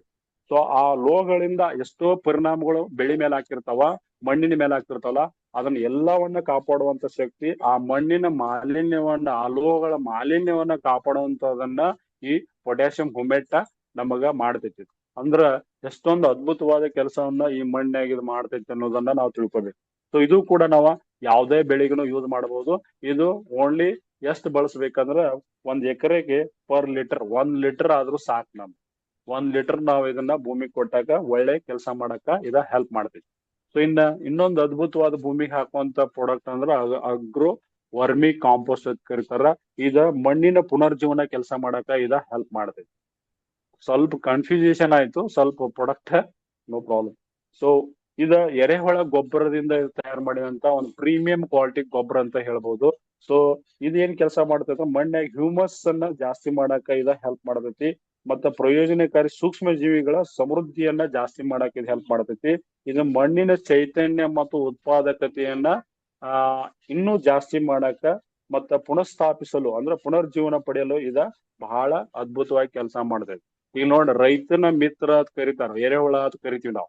ಇವತ್ತು ಭೂಮಿಯಾಗ ಹುಡುಕ್ಯಾಡ್ರೆ ಎರೆಹುಳಗಳನ್ನ ಇಲ್ಲ. ಯಾಕಂದ್ರ ಅತಿಯಾದ ನಾವ ಯೂರಿಯಾ ಬಳಸೋದ್ರಿಂದ, ಅತಿಯಾದ ಫರ್ಟಿಲೈಸರ್ಗಳ, ಪೆಸ್ಟಿಸೈಡ್, ಹರ್ಬಿಸೈಡ್ಸ್ ಗಳನ್ನ ಬಳಸೋದ್ರಿಂದ ಇವತ್ ಏನ್ ಭೂಮಿಯಾಗ ರೈತನ ಮಿತ್ರ ಕೀಟ ಅಂತ ಕರಿತಾರಲ್ಲ, ಅದ ಇವತ್ತು ಭೂಮಿಯಾಗ ಇಲ್ಲ ಇಲ್ಲಿ ಇವತ್ತು. ಸೊ ಇದರಿಂದ ಮೇನ್ ಪ್ರಾಬ್ಲಮ್ ಏನಾಗತೈತಿ ಅಂದ್ರ ಮಣ್ಯಾಗ ಗಾಳಿ ಆಡುವಿಕೆನ ಕಡಿಮೆ ಆಗೈತಿ. ಯಾಕಂದ್ರ ಎರೆಹುಳಿದ ಮೇನ್ ಕೆಲಸಪ್ಪ ಅಂತಂದ್ರ ಭೂಮಿಯಾಗ ಮಣ್ಣು ತಿನ್ನೋದು. ಅದ ಎರೆಹುಳ ಗೊಬ್ಬರ ಅಂದ್ರೆ ಏನ ಗೊಬ್ಬರ ತಿನ್ನಂಗಿಲ್ಲ, ಅದ ಸಸ್ಯ ಕಡಿಯಂಗಿಲ್ಲ, ಅದು ತಿನ್ನುವುದನ್ನ ಮಣ್ಣು ತಿಂದು ಬದುಕ್ತೈತೆ ಅದು. ಸೊ ಅದ ಮಣ್ಣನ್ನ ತಿನ್ಕೋತ ಅಪ್ ಟು 13 ಫೀಟ್ ವರೆಗೆ ಭೂಮಿಯಾಗ ಕೆಳಗಡೆ ಹೋಗಿ ಮ್ಯಾಲ ಬರ್ತಿರ್ತಾವ. 13 ಫೀಟ್ ವರೆಗೆ ಎರೆಹುಳಗಳು ತೆಳಗಡೆ ಹೋಗಿ ಮ್ಯಾಲ ಬರ್ತಿರ್ತಾವ. ಅಂದ್ರ ಭೂಮಿಯಾಗ ರಂಧ್ರತೆಯನ್ನ ಮಾಡ್ತಾ ಮಾಡ್ತಾ ತೆಳಗ್ ಹೋಗ್ತಾವ, ಮತ್ ಮ್ಯಾಲ ಬರ್ತಾವ. ಅದರಿಂದ ಏನಾಗ್ತೈತಿ ಅಂದ್ರ ಗಾಳಿ ಆಡುವಿಕೆ, ಭೂಮಿಯಾಗ ಗಾಳಿ ಬೇಕಲ್ಲ, ಆ ಗಾಳಿ ಆಡುವಿಕೆ ಶಕ್ತಿಯನ್ನ ಎರೆಹುಳಗಳು ಮಾಡ್ತಿದ್ದು. ಪ್ರೆಸೆಂಟ್ ಇವತ್ತು ಏನಾಗೈತೆ ಅಂದ್ರ ನಮ್ಮಲ್ಲಿ ಯಾವುದೇ ತರ ಎರೆಹುಳ ಇಲ್ಲ ಭೂಮಿಯಾಗ. ಸೊ ಇದರಿಂದ ನಮಗ ಪ್ರಾಬ್ಲಮ್ಗಳು ಜಾಸ್ತಿ ಆಗ್ತಾವ. ಇದನ್ನ ನಾವು ವರ್ಮಿ ಕಾಂಪೋಸ್ಟ್ ಅನ್ನ ಭೂಮಿಗೆ ಹಾಕೋದ್ರಿಂದ ಏನ್ ಲಾಭ ಐತೆ ಅಂದ್ರ ಮಣ್ಣಿನಲ್ಲಿ ಗಾಳಿ ಆಡುವಿಕೆಯನ್ನ ಸುಧಾರಣೆ ಮಾಡ್ತಾವ. ಇದ ಮಣ್ಣಿನಾಗ ರಂಧ್ರತೆಯನ್ನ ಜಾಸ್ತಿ ಮಾಡ್ತಾವ. ಮತ್ತ ಸೂಕ್ಷ್ಮಾಣು ಜೀವಿ ಚಟುವಟಿಕೆಗಳು, ಯಾಕಂದ್ರ ಪ್ರತಿಯೊಂದು ಜೀವಿಗೆ ಉಸಿರು ಬೇಕಲ್ಲ, ಗಾಳಿ ಬೇಕು. ನಾವು ಭೂಮಿಯಾಗಿರ್ತಕ್ಕಂಥ ಜೀವಿಗಳಿಗೆ ನಾವು ಗಾಳಿ ಕೊಡ್ಲಿಲ್ಲ, ಅವು ಬದುಕಂಗಿಲ್ಲ. ಸೊ ನಾವು ಭೂಮಿಗೆ ರಂಧ್ರತೆ ಮುಖಾಂತರ ಅವಕ್ಕ ಗಾಳಿಯನ್ನ ನಾವು ಕುಡಿದ್ರ ಮುಖಾಂತರ ಅವನ್ನ ಬದುಕಸಾಕ, ಸೂಕ್ಷ್ಮಾಣು ಜೀವಿಗಳನ್ನ ಬದುಕಿಸ್ಕೊಳಕ ಸಾಧ್ಯತೆ ಐತಿ. ಸೊ ಇದನ್ನ ಬಳಸೋದ್ರಿಂದ ನಮಗ ಭೂಮಿಯಾಗ ಹೆಚ್ಚು ಆಕ್ಟಿವಿಟಿ ಆಗ್ತದೆ. 20 ಟೈಮ್ಸ್ ಜಾಸ್ತಿ ಆಕ್ಟಿವಿಟಿಗಳು ನಮ್ಮಲ್ಲಿ ಮೈಕ್ರೋಬಿಯಲ್ ಆಕ್ಟಿವಿಟಿಗಳು ಜಾಸ್ತಿ ಮಾಡಾಕ ಈ ವರ್ಮಿ ಕಾಂಪೋಸ್ಟ್ ಅನ್ನೋದು ಕೆಲಸ ಮಾಡ್ತೈತಿ. ಸೊ ಇಷ್ಟೆಲ್ಲ ಬೇರುಗಳನ್ನ ಅದು ಬಲಪಡಿಸ್ತೈತಿ, ಮತ್ತನ್ನ ರೂಟ್ ಸ್ಟ್ರೆಂತ್ ಅನ್ನ ಜಾಸ್ತಿ ಮಾಡ್ತೈತಿ, ಮತ್ತ ಪೋಷಕಾಂಶಗಳು ಮತ್ತು ತೇವಾಂಶವನ್ನ ಹೆಚ್ಚು ಕಾಲ ಉಳಿಯುವಂತೆ ಮಾಡ್ತೈತಿ. ನೋಡ್ರಿ, ನಾವು ಒಗದ ತಕ್ಷಣ ಇವತ್ತು ಬ್ಯಾಸಿಯಾಗ ನಾವ್ ಏನಾದ್ರು ಗೊಬ್ಬರ ಕೊಟ್ರ ಭೂಮಿಯಾಗ ನಿಂದಿರಂಗಿಲ್ಲ, ಬಿಸಿಲಿಗೆ ಆವಿಯಾಗಿ ಹೋಗ್ಬಿಡ್ತೈತಿ. ಸೊ ಅದೇ ತರ ಈ ಗೊಬ್ಬರವನ್ನು ಹಾಕೋದ್ರಿಂದ ನಮ್ಮ ಪೋಷಕಾಂಶಗಳು ಮತ್ತು ತೇವಾಂಶವನ್ನ ತೇವಾಂಶ ಅಂದ್ರ ಆ, ಹ್ಮ್, ತೇವಾಂಶ ಅಂದ್ರ ಮಾಯಿಶ್ಚರೈಸಿಂಗ್ ಅನ್ನ ಹಿಡಿದು ಇಟ್ಕೊಳಕ ಹೆಚ್ಚು ಕಾಲ ಉಳಿಸ್ಕೊಳಕ ಬಹಳ ಒಂದು ಸಹಕಾರಿಯಾಗುವಂತ ಒಂದು ಪ್ರಾಡಕ್ಟ್ ಇದೈತಿ. ಮತ್ತೆ ಇಷ್ಟೆಲ್ಲಾ ಮಾಡೋದ್ರಿಂದ ನಮಗೆ ಇಳುವರಿ ಹೆಚ್ಚು ಬರ್ದೇ ಇರ್ತದ, ಆಟೋಮೆಟಿಕ್ಲಿ ಇಳುವರಿ ಹೆಚ್ಚು ಬಂದೇ ಬರ್ತೈತಿ. ಸೊ ಅದಕ್ಕ ಬೆಸ್ಟ್ ವರ್ಮಿ ಕಾಂಪೋಸ್ಟ್ ನಮಗ ಪ್ರಾಡಕ್ಟ್ ರೆಡಿ ಮಾಡಿ ಕೊಟ್ಟೈತಿ. ಸೊ ಇದನ್ನ ನಾವ ಪರ್ ಎಕರ್ಗೆ 5 kg ಇಂದ 10 kg ವರೆಗೂ ಬಳಸಬಹುದು. ಬೇಕಂದ್ರ ನೀವು ಎಷ್ಟು ಬೇಕಾದ ಅಷ್ಟು ಹಾಕಿದ್ರು ಇದೇನ ಭೂಮಿಗೇನ ಕೆಟ್ಟ ಆಗಂಗಿಲ್ಲ, ಬಟ್ ಬೆಳೆಗೂ ಯಾವುದೇ ತರ ಅಡ್ಡ ಪರಿಣಾಮ ಆಗಂಗಿಲ್ಲ. ಸೊ ನಿಮ್ಗೆ ಇನ್ನೂ ಸಾಯಿಲ್ ಕಂಡೀಷನ್ ಆಗಲಿ, ಈ ಮಣ್ಣಿನ ಫಲವತ್ತತೆ ಅಥವಾ ಮಣ್ಣಿನ ಒಂದು ಪುನರ್ಜೀವನ, ಈಗ ಎಷ್ಟೋ ಸೌಳ ಜೋಳ ಭೂಮಿನ ಸತ್ ಹೋಗ್ಯಾವಲ್ಲಿ, ಎಷ್ಟೋ ಭೂಮಿಗಳು ಹರ್ಬಿಸೈಡ್ ಬೆಳೆದ್ರಿಂದ ಭೂಮಿನ ಸಾಯ್ತಾವ್.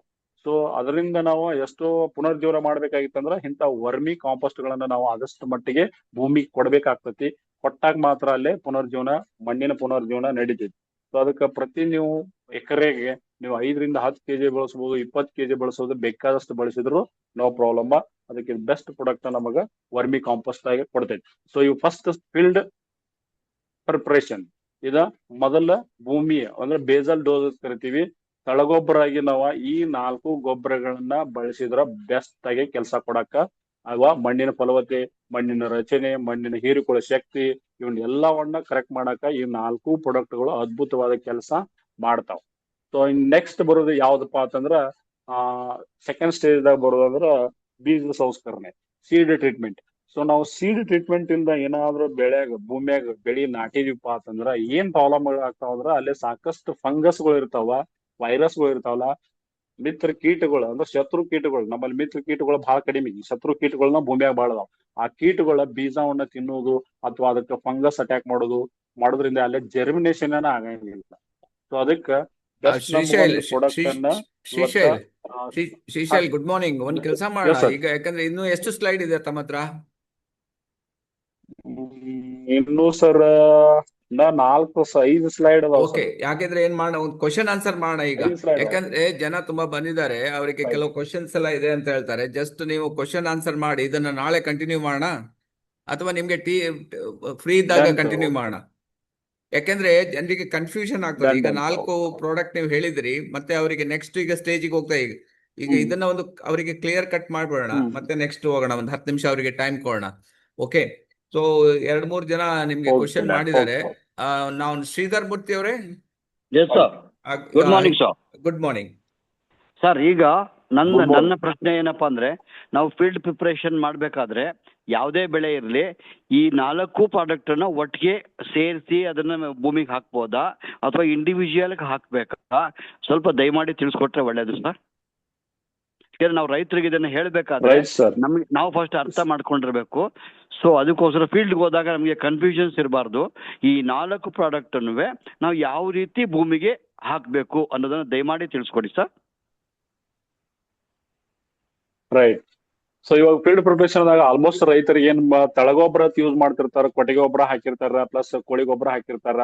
ಸೊ ಆ ಗೊಬ್ಬರ ಜೊತೆಗೆ ಏನ್ ಹಾಕ್ತಿರ್ತಾರಲ್ಲ, ಇವು ಪ್ರಾಡಕ್ಟ್ ಗಳನ್ನ ಅದ್ರ ಜೊತೆಗೆ ಆಡ್ ಮಾಡಿಕೊಟ್ರೆ ಇನ್ನೂ ಬೆಟರ್ ಆಗಿ ಕೆಲಸ ಮಾಡ್ತೈತಿ. ಇನ್ ಕೇಸ್ ಯಾರಾದ್ರೂ ಇಲ್ಲ ನಾವು ಫರ್ಟಿಲೈಸರ್ ನ ಹಾಕ್ತಿವಿ, ಅದ್ರ ಜೊತೆ ಸೇರಿಸ್ಕೊಡುವಂತದ್ ಯಾವ್ದಾದ್ರು ಇದ್ರ ಕೊಡ್ರಿ ಅಂದ್ರೂ ಕೂಡ ನಾವ ಸೊ ಈ ಒಂದು ಹುಮಿಕ್ ಗ್ರಾನ್ಯುವಲ್ಸ್ ಅಂತ ಐತ್ಲಾ, ಅದೊಂದು ಮಾತ್ರ ನಾವು ಅವ್ರಿಗೆ ರೆಕಮೆಂಡ್ ಮಾಡ್ಬೋದು. ಸೊ ಅದೊಂದು ಮಾತ್ರ ನಾವು ರೆಕಮೆಂಡ್ ಮಾಡ್ಬೋದು. ಇನ್ ಕೇಸ್ ಈ ಭೂಮಿ ಈಗ ನಮ್ಮ 5 kg ಬ್ಯಾಗ್ ಏನಿದೆ, ಇದನ್ನು 1 ಎಕರೆಗೆ ಅಪ್ಲೈ ಮಾಡ್ಬೇಕಾದ್ರೆ ಅದು ಹಾಕ್ಬೇಕಾದ್ರೆ ಸಾಲ ಸಾಕಾಗೋದಿಲ್ಲ. ಅಂದ್ರೆ ಒಂದ್ ಕಡೆ ಜಾಸ್ತಿ ಆಗ್ಬೋದು, ಒಂದ್ ಕಡೆ ಕಡಿಮೆ ಆಗ್ಬೋದು. ಅದನ್ನ ನಾವು ಮಣ್ಣು ಜೊತೆ ಮಿಕ್ಸ್ ಮಾಡ್ಕೊಂಡು ಎಲ್ಲಾ 4 ಪ್ರಾಡಕ್ಟ್ ಮಣ್ಣು ಜೊತೆ ಅಥವಾ ನಮ್ಮ ಇತರೆ ಗೊಬ್ಬರಗಳ ಜೊತೆ, ಅಂದ್ರೆ ದನದ ಗೊಬ್ಬರ ಅದ್ರ ಜೊತೆ ಮಿಕ್ಸ್ ಮಾಡ್ಕೊಂಡು ಅದನ್ನ ಏರುತ್ತಾ ಹೋಗ್ಬೋದಾ 1 ಎಕರೆಗೆ, ಯಾವ ರೀತಿ ಅಂತ ಕೇಳಿದ್ರು ಸರ್. Right sir. ಅದನ್ನೇ ಹೇಳಿದ್ ನಾವು. ನೀವು ಯಾವ್ದಾದ್ರು ಫೀಲ್ಡ್ ಪ್ರಿಪರೇಷನ್ ದಾಗ ಕೊಟ್ಟಿಗೆ ಗೊಬ್ಬರ ಹಾಕ್ತಿರ್ತಾರ, ಇಲ್ಲ ಕೋಳಿ ಗೊಬ್ಬರ ಯೂಸ್ ಮಾಡ್ತಿರ್ತಾರ. ಆ ಗೊಬ್ಬರ ಜೊತೆಗೆ ನಾವು ಹುಮಿಕ್ ಗ್ರಾನ್ಯುಲ್ಸ್ ಮುಂದ ಪ್ಲಸ್ ಈ ಅಕ್ವಾ ಜೆಲ್ಲು ಪ್ಲಸ್ ಈ ವರ್ಮಿ ಕಾಂಪೋಸ್ಟ್, ಇವನು 3 ಪ್ರಾಡಕ್ಟ್ ಗಳನ್ನ ನಾವು ಆಡ್ ಮಾಡಬಹುದು. ಅದ್ರ ಜೊತೆಗೆ ಈಗ ಪೊಟ್ಯಾಸಿಯಂ ಹುಮೇಟ್ ಲಿಕ್ವಿಡ್ ಫಾರ್ಮ್ ದಾಗ ಐತಿ ನಮ್ದು. ಲಿಕ್ವಿಡ್ ಫಾರ್ಮ್ ನಾವು ಕಲಿಸ್ಕೋಬಹುದು. ಲಿಕ್ವಿಡ್ ಫಾರ್ಮ್ ದಾಗ ಐತಿ, ಬಟ್ ಇದನ್ನ ಕಲಿಸ್ಕೋಬಹುದು. ಬಟ್ ಕಲಿಸ್ಕೊಂಡು ನಾವು ಮಿಕ್ಸ್ ಅಪ್ ಮಾಡಿನೂ ಕೊಡಬಹುದು. ಬಟ್ ಜನ ಇದಕ್ಕ ಇದು 1 ಲೀಟರ್ ಎಲ್ಲಾ ಕಡೆ ಮಿಕ್ಸ್ ಅಪ್ ಆಗಂಗಿಲ್ಲ ಅನ್ನೋ ಒಂದು ಭಾವನೆ ಇರ್ತೈತೆ ಅವ್ರಿಗೆ. ಆಲ್ಟರ್ನೇಟಿವ್ ಆಗಿ ಸೊ ಟ್ರೀಟ್ಮೆಂಟ್ ದಾಗ ಆಡ್ ಮಾಡ್ಕೋಬಹುದು. ಇದನ್ನ ನಾವು ಸೀಡ್ ಟ್ರೀಟ್ಮೆಂಟ್ ದಾಗ ಆಡ್ ಮಾಡ್ಕೊಂಡ್ಬಿಟ್ಟ ಸೊ ಅವಾಗ ನಾವ ಈ ಏನ್ ಸೀಡ್ ಅಂದ್ರ ಬೀಜೋಪಚಾರ ಮಾಡ್ತಾರಲ್ಲ ಮಾಡಿದ ಲಿಕ್ವಿಡ್ ಏನ್ ಉಳಿತೈತ್ಲ ಅದನ್ನ ನಾವು ಬೆಳಿಗ್ಗೆ ಆಗಿಂದಾಗ ಬಿಟ್ಟು ಬಿಡ್ಬೋದು. ಸೊ ಬೋತ್ ವೇದಾಗ ವರ್ಕ್ ಆಗ್ತೈತ್ರಿ. ಆತರ ನಾವು ಫೀಲ್ಡ್ ಪ್ರಿಪರೇಷನ್ ದಾಗ ನಾವು ಇದನ್ನ ಬಳಸ್ಕೋಬಹುದು. ಇವು ಗ್ರಾನ್ಯುವಲ್ಸ್ ಇರೋದ್ರಿಂದ ನಾವು ಯಾವ್ದ ಇವನ್ ಈಗ ಎಕ್ಸಾಂಪಲ್ ನಿಮ್ಮ ಈ ಆರ್ಗ್ಯಾನಿಕ್ ಮಾಡೋರ್ ಇದ್ರಂದ್ರ ನಾವು ಕೊಟ್ಟಿಗೆ ಗೊಬ್ಬರ, ಕೋಳಿ ಗೊಬ್ಬರ, ಸೊ ಅಥವಾ ಬೇವಿನ ಹಿಂಡಿ ಅಂತ ಹಾಕ್ತಾರ, ಸೋಮಿನಿ ಪ್ರಾಡಕ್ಟ್ ಗಳು ಬರ್ತಾವಲ್ಲ ಅದ್ರ ಜೊತೆ ನಾವು ಇವನ್ನ ಆಡ್ ಮಾಡಿ ಕೊಡ್ಬೋದು. ಬಟ್ ಕೆಲವೊಬ್ರು ರೈತರು ಇರ್ತಾರ ನಮ್ಮಲ್ಲಿ, ಇಲ್ಲ ನಾವು ರಾಸಾಯನಿಕನ ಹಾಕೋರು ಅನ್ನೋದು ಇರ್ತಾರ. ಸೊ ಅವ್ರು ನಾವು ಈ ಬಯೋ ಫರ್ಟಿಲೈಸರ್ ಗಳನ್ನ ಯಾವ ರೀತಿ ಆಡ್ ಮಾಡ್ಬೇಕು, ಎಕ್ಸಾಂಪಲ್ ಈಗ 1 ಚೀಲ DAP ತಳಗೊಬ್ಬರ ಕೊಡ್ತಿರ್ತಾರೆ. DAP ಕೇಳಿರ್ಬೇಕು ನೀವು, DAP ಅಂತ ಹೇಳಿ, DAP ಡೈಅಮೋನಿಯಂ ಫಾಸ್ಫರಸ್ ಅಂತ ಹೇಳಿ. ಹೌದು, ಗೊತ್ತಲ್ಲ. ಸೊ ಅದನ್ನ ನಾವು ಅವ್ರಿಗೆ 1 ಚೀಲ ಹಾಕೋ ಬದಲಿ ನೀವು ಒಂದ್ 40-50 kg ಚೀಲದ ಬದಲಿ ನೀವು ಒಂದ್ 30 kg ಅಷ್ಟ ತಗೋರಿ. ಈ ಒಂದು 5 kgನೋ 10 kgನೋ ಈ ಗ್ರಾನ್ಯುವಲ್ಸ್ ಅನ್ನ ಆಡ್ ಮಾಡ್ರಿ. ಈ ತರ ನಾವು ಕಂಬೈಂಡ್ ಮಾಡಿಬಿಟ್ಟುನು ಈ ಫರ್ಟಿಲೈಸರ್ ಜೊತೆನು ಕೊಡಬಹುದು. ಇದು ವಾಟರ್ ಸಾಲ್ಯುಬಲ್ ಆಗಿದೆಯಾ ಇದು? ಈ ವಾಟರ್ ಸಾಲ್ಯುಬಲ್ ಅದಕ್ಕೋಸ್ಕರ ಅಲ್ಲ. ಇದು ಭೂಮಿಯಲ್ಲಿ 1 ಟೈಮ್ ಹಾಕಿದ್ರೆ ನೀವು ಇದು 4 months ವರೆಗೆ ಕೆಲಸ ಮಾಡಿ ಸರ್. ಇದು ಕೋಟೆಡ್ ಇರೋದ್ರಿಂದ ಪ್ರತಿಯೊಂದು ನೀರಿಗೆ ಒಂದೊಂದು ಕೋಟೆಡ್ ರಿಲೀಸ್ ರಿಲೀಸ್ ಹಾಕೋತ ಹೋಗ್ತೈತೆ ಹುಮಿಕ್ ಅನ್ನ. ಸೊ ಹಂಗಾಗಿ ಇದು ಗ್ರಾನ್ಯುವಲ್ಸ್ ಇರೋದ್ರಿಂದ ನಾವು ಇದು ವಾಟರ್ ಸಾಲ್ಯುಬಲ್ ಅಲ್ಲ, ಇದು ಭೂಮಿಯಾಗನ ಕೊಡಬೇಕು, ಭೂಮಿಯಾಗನ ಡಿಗ್ರೇಡ್ ಆಗ್ಬೇಕು. Okay, thank you very much sir. Thank you very much. Thank you very much. ಚೆನ್ನೇಗೌಡ್ರು ಆಗ ಹ್ಯಾಂಡ್ ರೈಸ್ ಮಾಡಿದ್ರು. ಏನು ನಿಮ್ಮ ಡೌಟ್ ಕ್ಲಿಯರ್ ಮಾಡ್ಬಿಟ್ಟು ಓಪನ್ ಮಾಡ್ಕೊಳ್ಳಿ. ಇದಾರ ಚೆನ್ನೇಗೌಡ್ರು ಇದ್ದಾರೆ ಇಲ್ಲಿ. ಓಕೆ, ಹೋಸ್ಟ್ ಇದೆ ನಿಮ್ಗೆ ಇಲ್ಲ ಅವ್ರಿಗೇನೋ. ಓಕೆ, ಯಾರಿಗಾದ್ರೂ ನಿಮ್ಗೆ ಡೌಟ್ ಕ್ವಶನ್ಸ್ ಇದ್ರೆ ಕೇಳ್ಬೋದು. ನಮ್ಮ ಶ್ರೀಶೈಲ್ ಅವರು. ಓಕೆ, ಗುಡ್ ಮಾರ್ನಿಂಗ್, ಹೇಳಿ ಸರ್. ನಾವು ತಳಗೊಬ್ಬರ ಕೊಡ್ತೀವಿಲ್ಲ, ಅದಕ್ಕೆ ಡಿಫ್ರೆನ್ಸ್ ಎಷ್ಟು ದಿವ್ಸ ಬೇಕು ಸರ್? ಈಗ ನಾವು ಫಸ್ಟ್ ಮೊದಲು ನಾವೀಗ ಕೆಲವೊಂದು ಯಾವ ಕೆಮಿಕಲ್ ಗೊಬ್ಬರ ಕೊಡ್ತೀವಿ ಅದ್ರ ಜೊತೆನೆ ಕೊಡ್ಬೇಕಾ? ಅದಕ್ಕೇನ್ ಡಿಫ್ರೆನ್ಶಿಯೇಟ್ ಕೊಡ್ಬೇಕು ಸರ್? ಸರ್ ತಳಗೊಬ್ಬರ ನೀವು ಕೊಡ್ತಿರ್ತಿರಲ್ಲ, ಇದು ಬೇಸಲ್ ಡೋಸ್ ಇದೆ. ಫಸ್ಟ್ ಬೇಸಲ್ ಡೋಸ್ ಬೇಸ್ ಅನ್ನ ತಯಾರು ಮಾಡ್ತಿರ್ತಿರ್ಲಿಲ್ಲ ಅವಾಗ ನೀವು ಯಾವ್ದೇ ಆಲ್ಮೋಸ್ಟ್ ಎಲ್ಲರೂ ಬೇಸಲ್ ಡೋಸ್ದಾಗ ಫರ್ಟಿಲೈಸರ್ ಗೊಬ್ಬರ ಹಾಕೋದು ಬಹಳ ಕಡಿಮೆ ಇವಾಗ. ಬಟ್ ಹಾಕೋದು ಕೊಟ್ಟಿಗೆ ಗೊಬ್ಬರ, ತಿಪ್ಪಿ ಗೊಬ್ಬರ ಈ ತರ ಹಾಕ್ತಿರ್ತಾರ. ತಿಪ್ಪಿ ಗೊಬ್ಬರ ಅಥವಾ ಕೋಳಿ ಗೊಬ್ಬರ, ಸೊ ಈ ತರ ಬೇವಿನ ಹಿಂಡಿಗಳನ್ನ ಹಾಕ್ತಿರ್ತಾರಲ್ಲ ಅದ್ರ ಜೊತೆ ನೀವು ಕೂಡಿಸಿ ಕೊಡ್ಬಹುದು. ಬಟ್ ಕೆಲವೊಂದು ನಮ್ಮಲ್ಲಿ ತಳಗೊಬ್ಬರ ಫರ್ಟಿಲೈಸರ್ ದಾಗ ಅದಾವ, DAP ಆಗಿರ್ಬಹುದು ಅಥವಾ 20-20-0-13 ಆಗಿರ್ಬಹುದು. ಸೊ ಇಂತ ಕೆಲವೊಂದು ಗೊಬ್ಬರ ಜೊತೆ ಸ್ವಲ್ಪ ಪ್ರಮಾಣವನ್ನ ಅವ್ನು ಕಡಿಮೆ ಮಾಡ್ಬೇಕು, ಇದನ್ನ ಆಡ್ ಮಾಡ್ಬೇಕು. ಈಗ ಸರ್ ಮತ್ತೊಂದು ಇದ್ರಾಗ ಸೂಕ್ಷ್ಮ ಜೀವಾಣು ಇರ್ತಾವಲ್ಲ, ಇದಕ್ ನಾವ್ ಏನ್ ಡಿಫ್ರೆನ್ಶಿಯೇಟ್ ಕೊಡ್ಬೇಕು? ಏನ್ ಈಗಿನ ತಳಗೊಬ್ಬರ ಇವಾಗ ಕೊಟ್ಟಿವಿ, ಮತ್ತೊಂದ್ 10 ದಿವ್ಸ ಬಿಟ್ಟು ಅದಕ್ಕೆ ಕೊಡೋಣ? ನೆಕ್ಸ್ಟ್ ನಿಮ್ಗ ಬೀಜೋಪಚಾರ ಮಾಡಿಂದ ನೆಕ್ಸ್ಟ್ ಏನ್ ನಾವು 3rd ಸ್ಟೇಜ್ ಬರ್ತೀವಿಲ್ಲ ಅವಾಗ ಅದ್ರ ಜೊತೆ ನಾವು ಡಿಫ್ರೆನ್ಸ್ ಮಾಡಿ ನಾವು ಗೊಬ್ಬರಗಳನ್ನ ಬಿಡಬಹುದು. ಬಟ್ ಇದು ಸ್ಟಾರ್ಟಿಂಗ್ ಬೇಸಲ್ ಡೋಸ್ ದಾಗ ನೀವು ಆಡ್ ಮಾಡ್ಬೋದು, ಏನ್ ಪ್ರಾಬ್ಲಮ್ ಇಲ್ಲ. ಗ್ರಾನ್ಯುವಲ್ಸ್ ಇರೋದ್ರಿಂದ ಯಾವ್ದು ಹರ್ಬಿಸೈಡ್ ಇಲ್ಲ ಸರ್, ಒಂದ್ ತಿಳ್ಕೊಂಡ್ರಿ ಸರ್, ಯಾವ್ದೋ ಬಯೋ ಫರ್ಟಿಲೈಸರ್ ದಾಗ ಸಾಯಿಸುದ್ ಇರಂಗಿಲ್ಲ, ಬದುಕಿಸುದ್ ಇರ್ತಾವ. ಬಟ್ ನಮ್ಮಲ್ಲಿ ಯಾವ್ದೇ ತರ ಹರ್ಬಿಸೈಡ್ ಗಳನ್ನ ನಾವು ತಯಾರು ಮಾಡಕ್ ಬರಂಗಿಲ್ಲ. ಆಸ್ ಪರ್ ಗೌರ್ಮೆಂಟ್ ಗೈಡ್ಲೈನ್ಸ್ ನಾವು ಅತಿಯಾಗಿ ನಾವು ಬಯೋ ಅಂದ್ರ ನಿಮ್ಗೊಂದ್ ನೀವು ಪರ್ಸನಲ್ ಆಗಿ ಭೇಟಿ ನಿಮ್ಗೆ ಹರ್ಬಿಸೈಡ್ ನೀವು ಮನ್ಯಾಗ ರೆಡಿ ಹೆಂಗ್ ಮಾಡ್ಕೋಬೇಕು ಅನ್ನೋದು ಅದಕ್ಕೊಂದ್ ಮೆಥಡ್ ಐತಿ. ಆತರ ನೀವು ಅವನ್ನ ರೆಡಿ ಮಾಡ್ಕೊಂಡ ನೀವು ಹರ್ಬಿಸೈಡ್ ಅನ್ನ ಯೂಸ್ ಮಾಡ್ಬೋದು ಆಸ್ ಎ ಆರ್ಗ್ಯಾನಿಕ್ ಬೇಸ್ ದಾಗ. ಅದಕ್ಕೊಂದ್ ಮೆಥಡ್ ಐತಿ, ನೀವು ಆತರ ರೆಡಿ ಮಾಡ್ಕೋಬೇಕು. ಸರ್ ಜೀವಾಮೃತ ಮಾಡ್ತೀವಿ, ಜೀವಾಮೃತ ಮಾಡ್ತೀರಾ? ಮಾಡ್ತೀನಿ ಸರ್ ನಾ ಜೀವಾಮೃತ. ರೈಟ್, ಜೀವಾಮೃತ ಜೋಡಿ ನೀವು ವರ್ಮಿ ಕಾಂಪೋಸ್ಟ್ ಆಡ್ಬೋದು. ನನ್ನ ಹತ್ರ ಇದೆ ಸರ್ 200 ಲೀಟರ್ಸ್ ಒಂದು ಬ್ಯಾಗ್. ಜೀವಾಮೃತ ಏನೇ 1,000 ಲೀಟರ್ದು ಅದ್ರಲ್ಲಿ ರೆಡಿ ಮಾಡ್ತೇವೆ ಸರ್ ನಾವು. ಹೌದು ಸರ್. ಓಕೆ, ಪಾಟೀಲ್ ಅವರೇ, ನೀವು ಅವರ ಫೋನ್ ನಂಬರ್ ಅನ್ನ ತಗೊಂಬಿಡಿ. ಅವ್ರು ನಿಮ್ಗೆ ಕರೆಕ್ಟ್ ಪರ್ಸನಲ್ ಆಗಿ ಮಾತಾಡಿ ನಿಮ್ಗೆ ಯಾವ ರೀತಿ ತಯಾರು ಮಾಡೋದಂತ ಅವ್ರು ಹೇಳ್ಕೊಡ್ತಾರೆ. Is very expert in agriculture ಇದಲ್ಲಿ, ಬಾರಿ ಎಕ್ಸ್ಪರ್ಟ್ ಇದ್ದಾರೆ ನಮ್ಮ ಕೆರೂರ್ ಅವ್ರು. ಅದ್ರ ಬಗ್ಗೆ ಅವರು ತುಂಬಾ ಸ್ಟಡಿ ಮಾಡಿದ್ದಾರೆ. ನಿಮ್ಗೆ ಅವರು ಗೈಡೆನ್ಸ್ ಕೊಡ್ತಾರೆ. ಅವರ ಫೋನ್ ನಂಬರ್ ಅನ್ನ ನೀವು ತಗೋಬಹುದು. ಓಕೆ, ಪರ್ಸನಲಿ ರಿಕ್ವೆಸ್ಟ್ ಇದೆ, ಇದು ಹಾಕ್ತೀರಿ ಸರ್? ರಿಕಾರ್ಡ್ ನಮ್ಗೆ ಹಾಕ್ಬೋದನ್ ಸರ್? ಯಾವ್ದು ಇದು ಗೊತ್ತಿದ್ದೇನು ಆಯ್ತಾಯ್ತು, ನೋಡ್ತೇವೆ. ಓಕೆ, ನಾವು ಅದು ನೋಡ್ತೀವಿ, ಡಿಸ್ಕಸ್ ಮಾಡಿ ನಿಮ್ಗೆ ಕಳ್ಸಿಕೊಡ್ತೀವಿ. Thank you sir, thank you. Okay, thank you Patil ಅವರೇ. ಪಾಟೀಲ್ ಅವರು ನಮ್ಗೆ ಬಾಲ್ಕೆಯಿಂದ ನೋಡಿ ಒಂದು ಒಳ್ಳೆಯ ರೈತರವರು, ಅವರ ಅಗ್ರಿಕಲ್ಚರ್ ಹಾಗೇನೆ ಅವರ ಒಂದು ಲ್ಯಾಬ್ ಕೂಡ ಇದೆ. ಸೊ ಅವರೇ ಜೀವಾಮೃತವನ್ನು ತಯಾರು ಮಾಡ್ತಾರಂತೆ. ನಿಮ್ಗೂ ಕೂಡ ಜೀವಾಮೃತ ಹೇಗೆ ತಯಾರು ಮಾಡೋದು ಅಂತ ಅವ್ರು ತಿಳಿಸ್ಕೊಡ್ಲಿಕ್ಕಿದೆ. ನೋಡಿ, ಇದರಲ್ಲಿ ನಮ್ಗೆ ಏನಂತ ಹೇಳಿದ್ರೆ, ನಾವು ರೈತರಿಗೆ ಹೆಲ್ಪ್ ಮಾಡ್ಲಿಕ್ಕೆ ಬಂದಿದ್ದೀವಿ. ಹಾಗಾಗಿ ಪ್ರತಿಯೊಬ್ಬರಿಗೂ ಈ ಮೀಟಿಂಗ್ ಇಂದ ಹೆಲ್ಪ್ ಆಗ್ತದೆ. ಆದಷ್ಟು ಜನ ರೈತರನ್ನ ಸೇರಿಸಿ ಅವರನ್ನು ಉಳಿಸೋಣ, ನಾವು ಭೂಮಿಯನ್ನ ಉಳಿಸೋಣ. ಪ್ರತಿಯೊಬ್ಬರಿಗೂ ಇದು ಹೆಲ್ಪ್ ಆಗ್ತದೆ. ಓಕೆ, ಇನ್ಯಾರಾದ್ರೂ ಕ್ವಶನ್ಸ್ ಇದ್ರೆ ಕೇಳ್ಬೋದು. ನಿಮ್ಮ ಕ್ವಶನ್ಸ್ ಏನಾದ್ರೆ ಕೇಳ್ಬೋದು, ಎನಿಬಡಿ.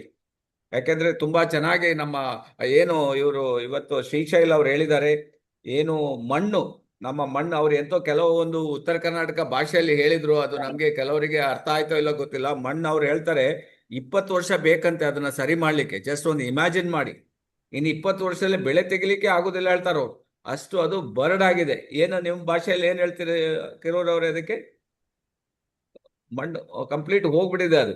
ಸೊ ಅದು ಬಂಜರ್ ಅಂತಾರ ಸರ್, ಬಂಜರ್ ಭೂಮಿ. ಸವಳ ಜವಳ ಇರುತ್ತೆ. ಸವಳ ಜವಳ ಆಗೋಗಿದೆ ಅಂದ್ರೆ ಅದು ನೋ ಯೂಸ್ ಎಟ್ ಆಲ್. ಈಗ ನಾವು ಬಂಜರ್ ಅಂತ ಹೇಳಿದ್ರೆ ನೋಡಿ, ಕೆಲವರಿಗೆ ಮಕ್ಕಳಾಗೋದಿಲ್ಲ. ಇದೇನು ನೀವು ಭೂಮಿಗೂ ಮತ್ತೆ ನಮ್ಮ ಬಾಡಿಗೂ ಏನು ಡಿಫರೆನ್ಸ್ ಇಲ್ಲ.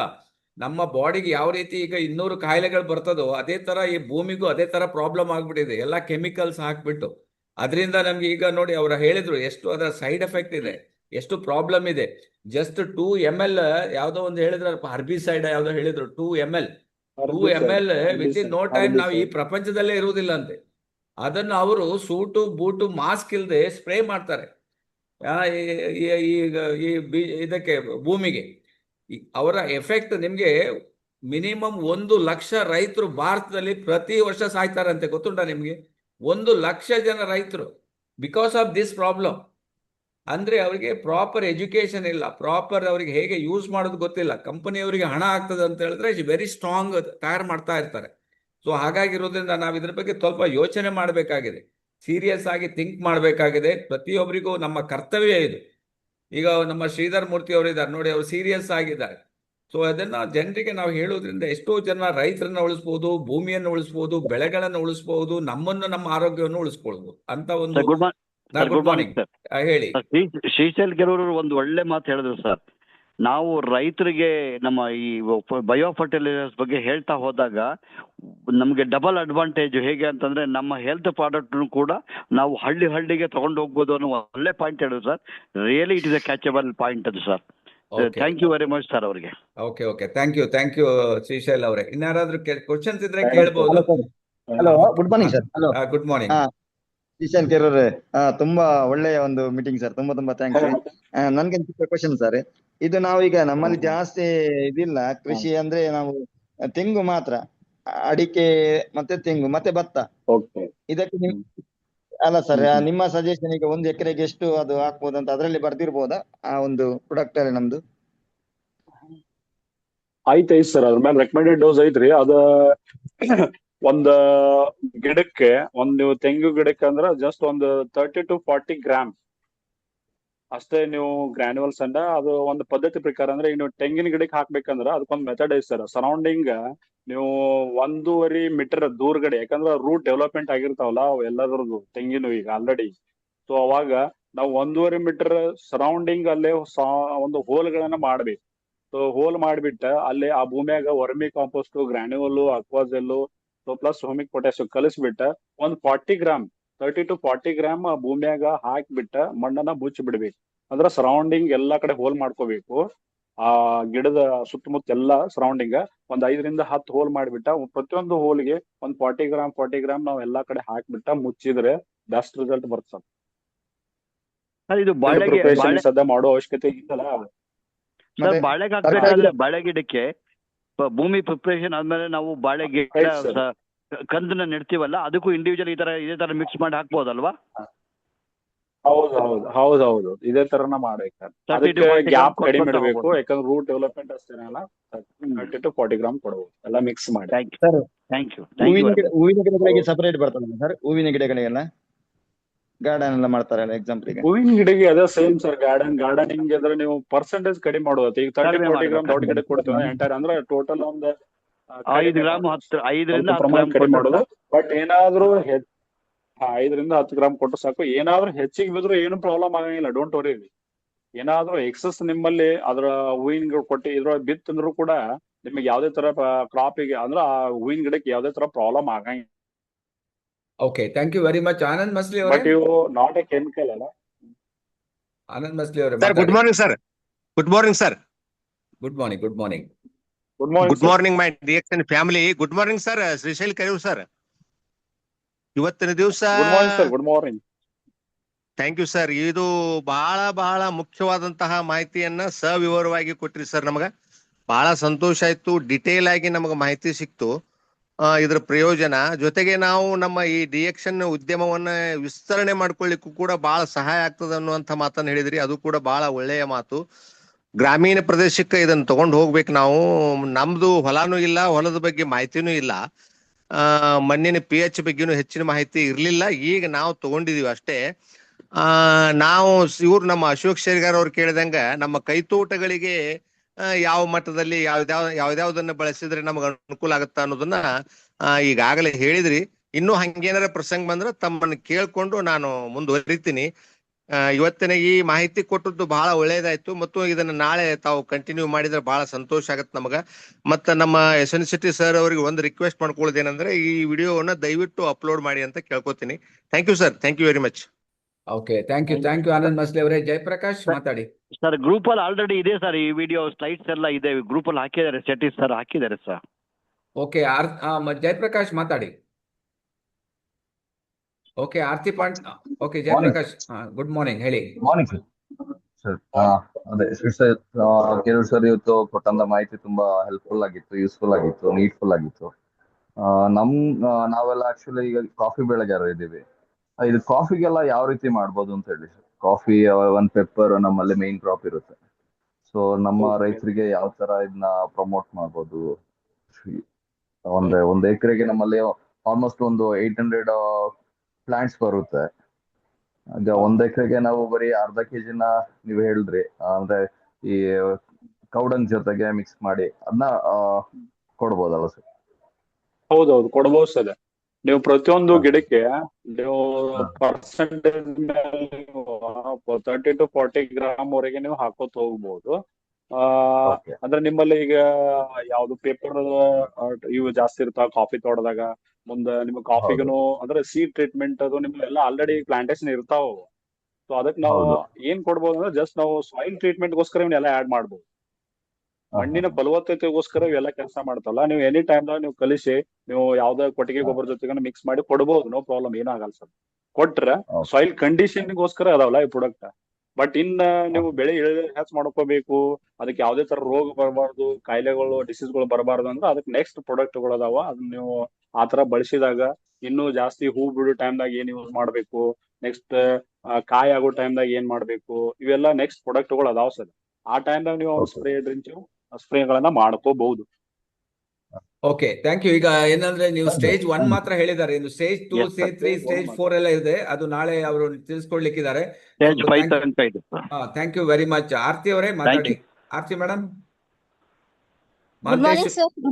Good morning DXN family. Good morning sir. ನಮಗಂತೂ ರೈತರದು ಅದ ನಮಗ ಬೆಳೆದ ಬಗ್ಗೆ ನಮಗ ಅಷ್ಟೇನ ಅದ್ರ ಅವೇರ್ನೆಸ್ ಇಲ್ಲ ಸರ್. ಬಟ್ ಏನೇ ಆಗ್ಲಿ ನಮ್ ಭಾರತ ದೇಶ ಏನಂತಂದ್ರ ರೈತರು ಅವ್ರ ನಮಗ್ ಬೆನ್ನೆಲುಬು. ಸೊ ಹಂಗಿರುವಾಗ ಈಗ ಎಷ್ಟೋ ಜನ ಏನೋ ಪೀಕ್ ಸರಿ ಬರ್ತಾ ಇಲ್ಲ, ಬೆಳೆ ಸರಿ ಬರ್ತಾ ಇಲ್ಲ ಅಂತ ಎಲ್ಲಾರು ಬೇರೆ ಬೇರೆ ಬಿಸ್ನೆಸ್ ಗೆ ಟೆಂಡ್ ಆಗ್ಲಿಕತ್ತಾರ. ಬಟ್ ನಮ್ಮಲ್ಲೇ ಏನಂತಂದ್ರ ಆಹಾರವೇ ಮೂಲ ಅಲ್ಲ ನಮಗ. ಸೊ ಹಂಗಿರುವಾಗ ಈಗ ನಮ್ಮ ಡಿಎಕ್ಸನ್ ಏನಿದೆ ಒಂದು ಒಳ್ಳೆ ಸ್ಟೆಪ್ ಕೊಟ್ಟಿದೆ ನಮಗ. ಸೊ ಬೇರೆ ಇದಕ್ಕಿಂತಾನು ಏನಾದ್ರು ಡಿಸೀಸ್ ಅದಿದ್ರೆ ಡಾಕ್ಟರ್ ಇರ್ತಾರ. ಬಟ್ ರೈತರಿಗೆ ಒಂದು ಒಳ್ಳೆ ಹಿಡಿತ ಸಿಕ್ಬಿಡ್ತಂತಂದ್ರ ನಾವು ಎಲ್ಲೋ ಮೀರಿ ಹೋಗ್ಬಹುದು sir. Really hats off to Dixon ಅಂತ ಹೇಳ್ಬೋದು. ಇದೊಂದು ದಿಟ್ಟ ಹೆಜ್ಜೆ. ಸೊ ನಾವು ಏನಂತಂದ್ರ ನಮಗಂತೂ ಏನು ಅದ್ರ ಬಗ್ಗೆ ನಾಲೆಜ್ ಇಲ್ಲ. ಯಾಕಂದ್ರ ನಾನ ಒಂದ್ಸಾರಿ ಸರ್ ತೆಂಗಿನ ಗಿಡಕ್ಕೆ ಉಪ್ಪು ಹಾಕ್ತಾರ ಅಂತ ಹೇಳಿ ಬೇರೆ ಗಿಡಕ್ಕೂ ಉಪ್ಪು ಹಾಕಿ ಅದು ಇದು ಬೇಸ್ ಇದು ಮಾಡಿದ್ದು ಅದೆಲ್ಲ ಬೇರೆ ಗಿಡನು ಸುಟ್ಟೋಗಿದ್ವಿ ಸರ್. ಅಂದ್ರೆ ಒಂದ್ ಪರ್ಟಿಕ್ಯುಲರ್ ಮತ್ತೊಂದು ಗಿಡಕ್ಕೆ ಬರಲ್ಲ. ಸೊ ನಾವು ಬಹಳಷ್ಟು ನಾಲೆಜ್ ತಗೋಬೇಕಿದ್ರಲ್ಲಿ. ಸೊ ಆಗಿರುವಾಗ ಏನಂತಂದ್ರ ನಮಗ ಇಲ್ಲೆಲ್ಲ ಲೀಡರ್ಸ್ ಚಲೋ ನಾಲೆಜ್ ಕೊಡ್ಲಿಕತ್ತಾರ. ಸೊ ಇನ್ನೂ ಅವ್ರದ್ದು ನಾಲೆಜ್ ಅನ್ನ ನಾವು ಯುಟಿಲೈಸ್ ಮಾಡ್ಕೋಬೇಕು. ಅದರಿಂದ ರೈತರಿಗೆ, ಜನರಿಗೆ, ಎಲ್ಲರಿಗೆ ನಾವು ಇದು ಮನದಟ್ಟು ಮಾಡ್ಬೇಕು. ಸೊ ಇದು ಒಂದು ನಮ್ದು ಪವಿತ್ರ ಕೆಲಸ, ಕಾಯಕನ ಅಂತ ಹೇಳಿಕ್ ಇಷ್ಟಪಡ್ತೀನಿ sir. Thank you thank you Aarti ಅವರೇ. ಒಂದು ಒಳ್ಳೆ ಉದಾಹರಣೆ ಮತ್ತೆ ನಿಮ್ಮ ಒಂದು ಪರ್ಸನಲ್ ಎಕ್ಸಾಂಪಲ್ ಕೊಟ್ಟಿದ್ದೀರಿ. ನೀವು ಕರೆಕ್ಟ್ ಇದೆ ಹೇಳಿದಿರಿ. ಯಾಕಂದ್ರೆ ಯಾವ್ದಕ್ಕೆ ಎಷ್ಟು ಬೇಕೋ ಆಯಾ ಗಿಡಕ್ಕೆ ಸ್ವಲ್ಪ ತಿಳ್ಕೊಂಡೇ ನಾವು ಮಾಡ್ಬೇಕು. ಮಕ್ಕಳಿಗೆ ಕೊಡುವುದನ್ನ ದೊಡ್ಡ ಮಕ್ಕಳಿಗೆ ಕೊಟ್ರೆ ಪ್ರಾಬ್ಲಮ್ ಆಗ್ತದೆ. ಸೊ ಹಾಗಾಗಿ ಆರತಿ ಅವರು ಚೆನ್ನಾಗಿ ಹೇಳಿದ್ದಾರೆ. ಅದನ್ನ ಕರೆಕ್ಟ್ ಆಗಿ ಪ್ರತಿಯೊಬ್ಬರು ಕಲ್ತ್ಕೊಂಡು ಮಾಡಿ. ಮಾಲ್ತೇಶ್ ಮಾತಾಡಿ. Good morning sir. Good morning. Shrishail care ಅವರು ತುಂಬಾ ಎಕ್ಸಲೆಂಟ್ ಎಕ್ಸ್ಪರ್ಟ್, ಒಳ್ಳೆ ನಾಲೆಡ್ಜ್ ಕೊಟ್ಟಿದ್ದಾರೆ. ನಮ್ದು ಕ್ವಶನ್ ಏನಂದ್ರೆ, ಈಗ ರೈತರಿಗೆ ಆಲ್ಮೋಸ್ಟ್ ನಮ್ಮ ಸೆಗ್ಮೆಂಟ್ ರೈತರಿಗೆ ಕೊಡಕ್ಕೆ ನಾವು ತಯಾರಾಗಿದ್ವಿ.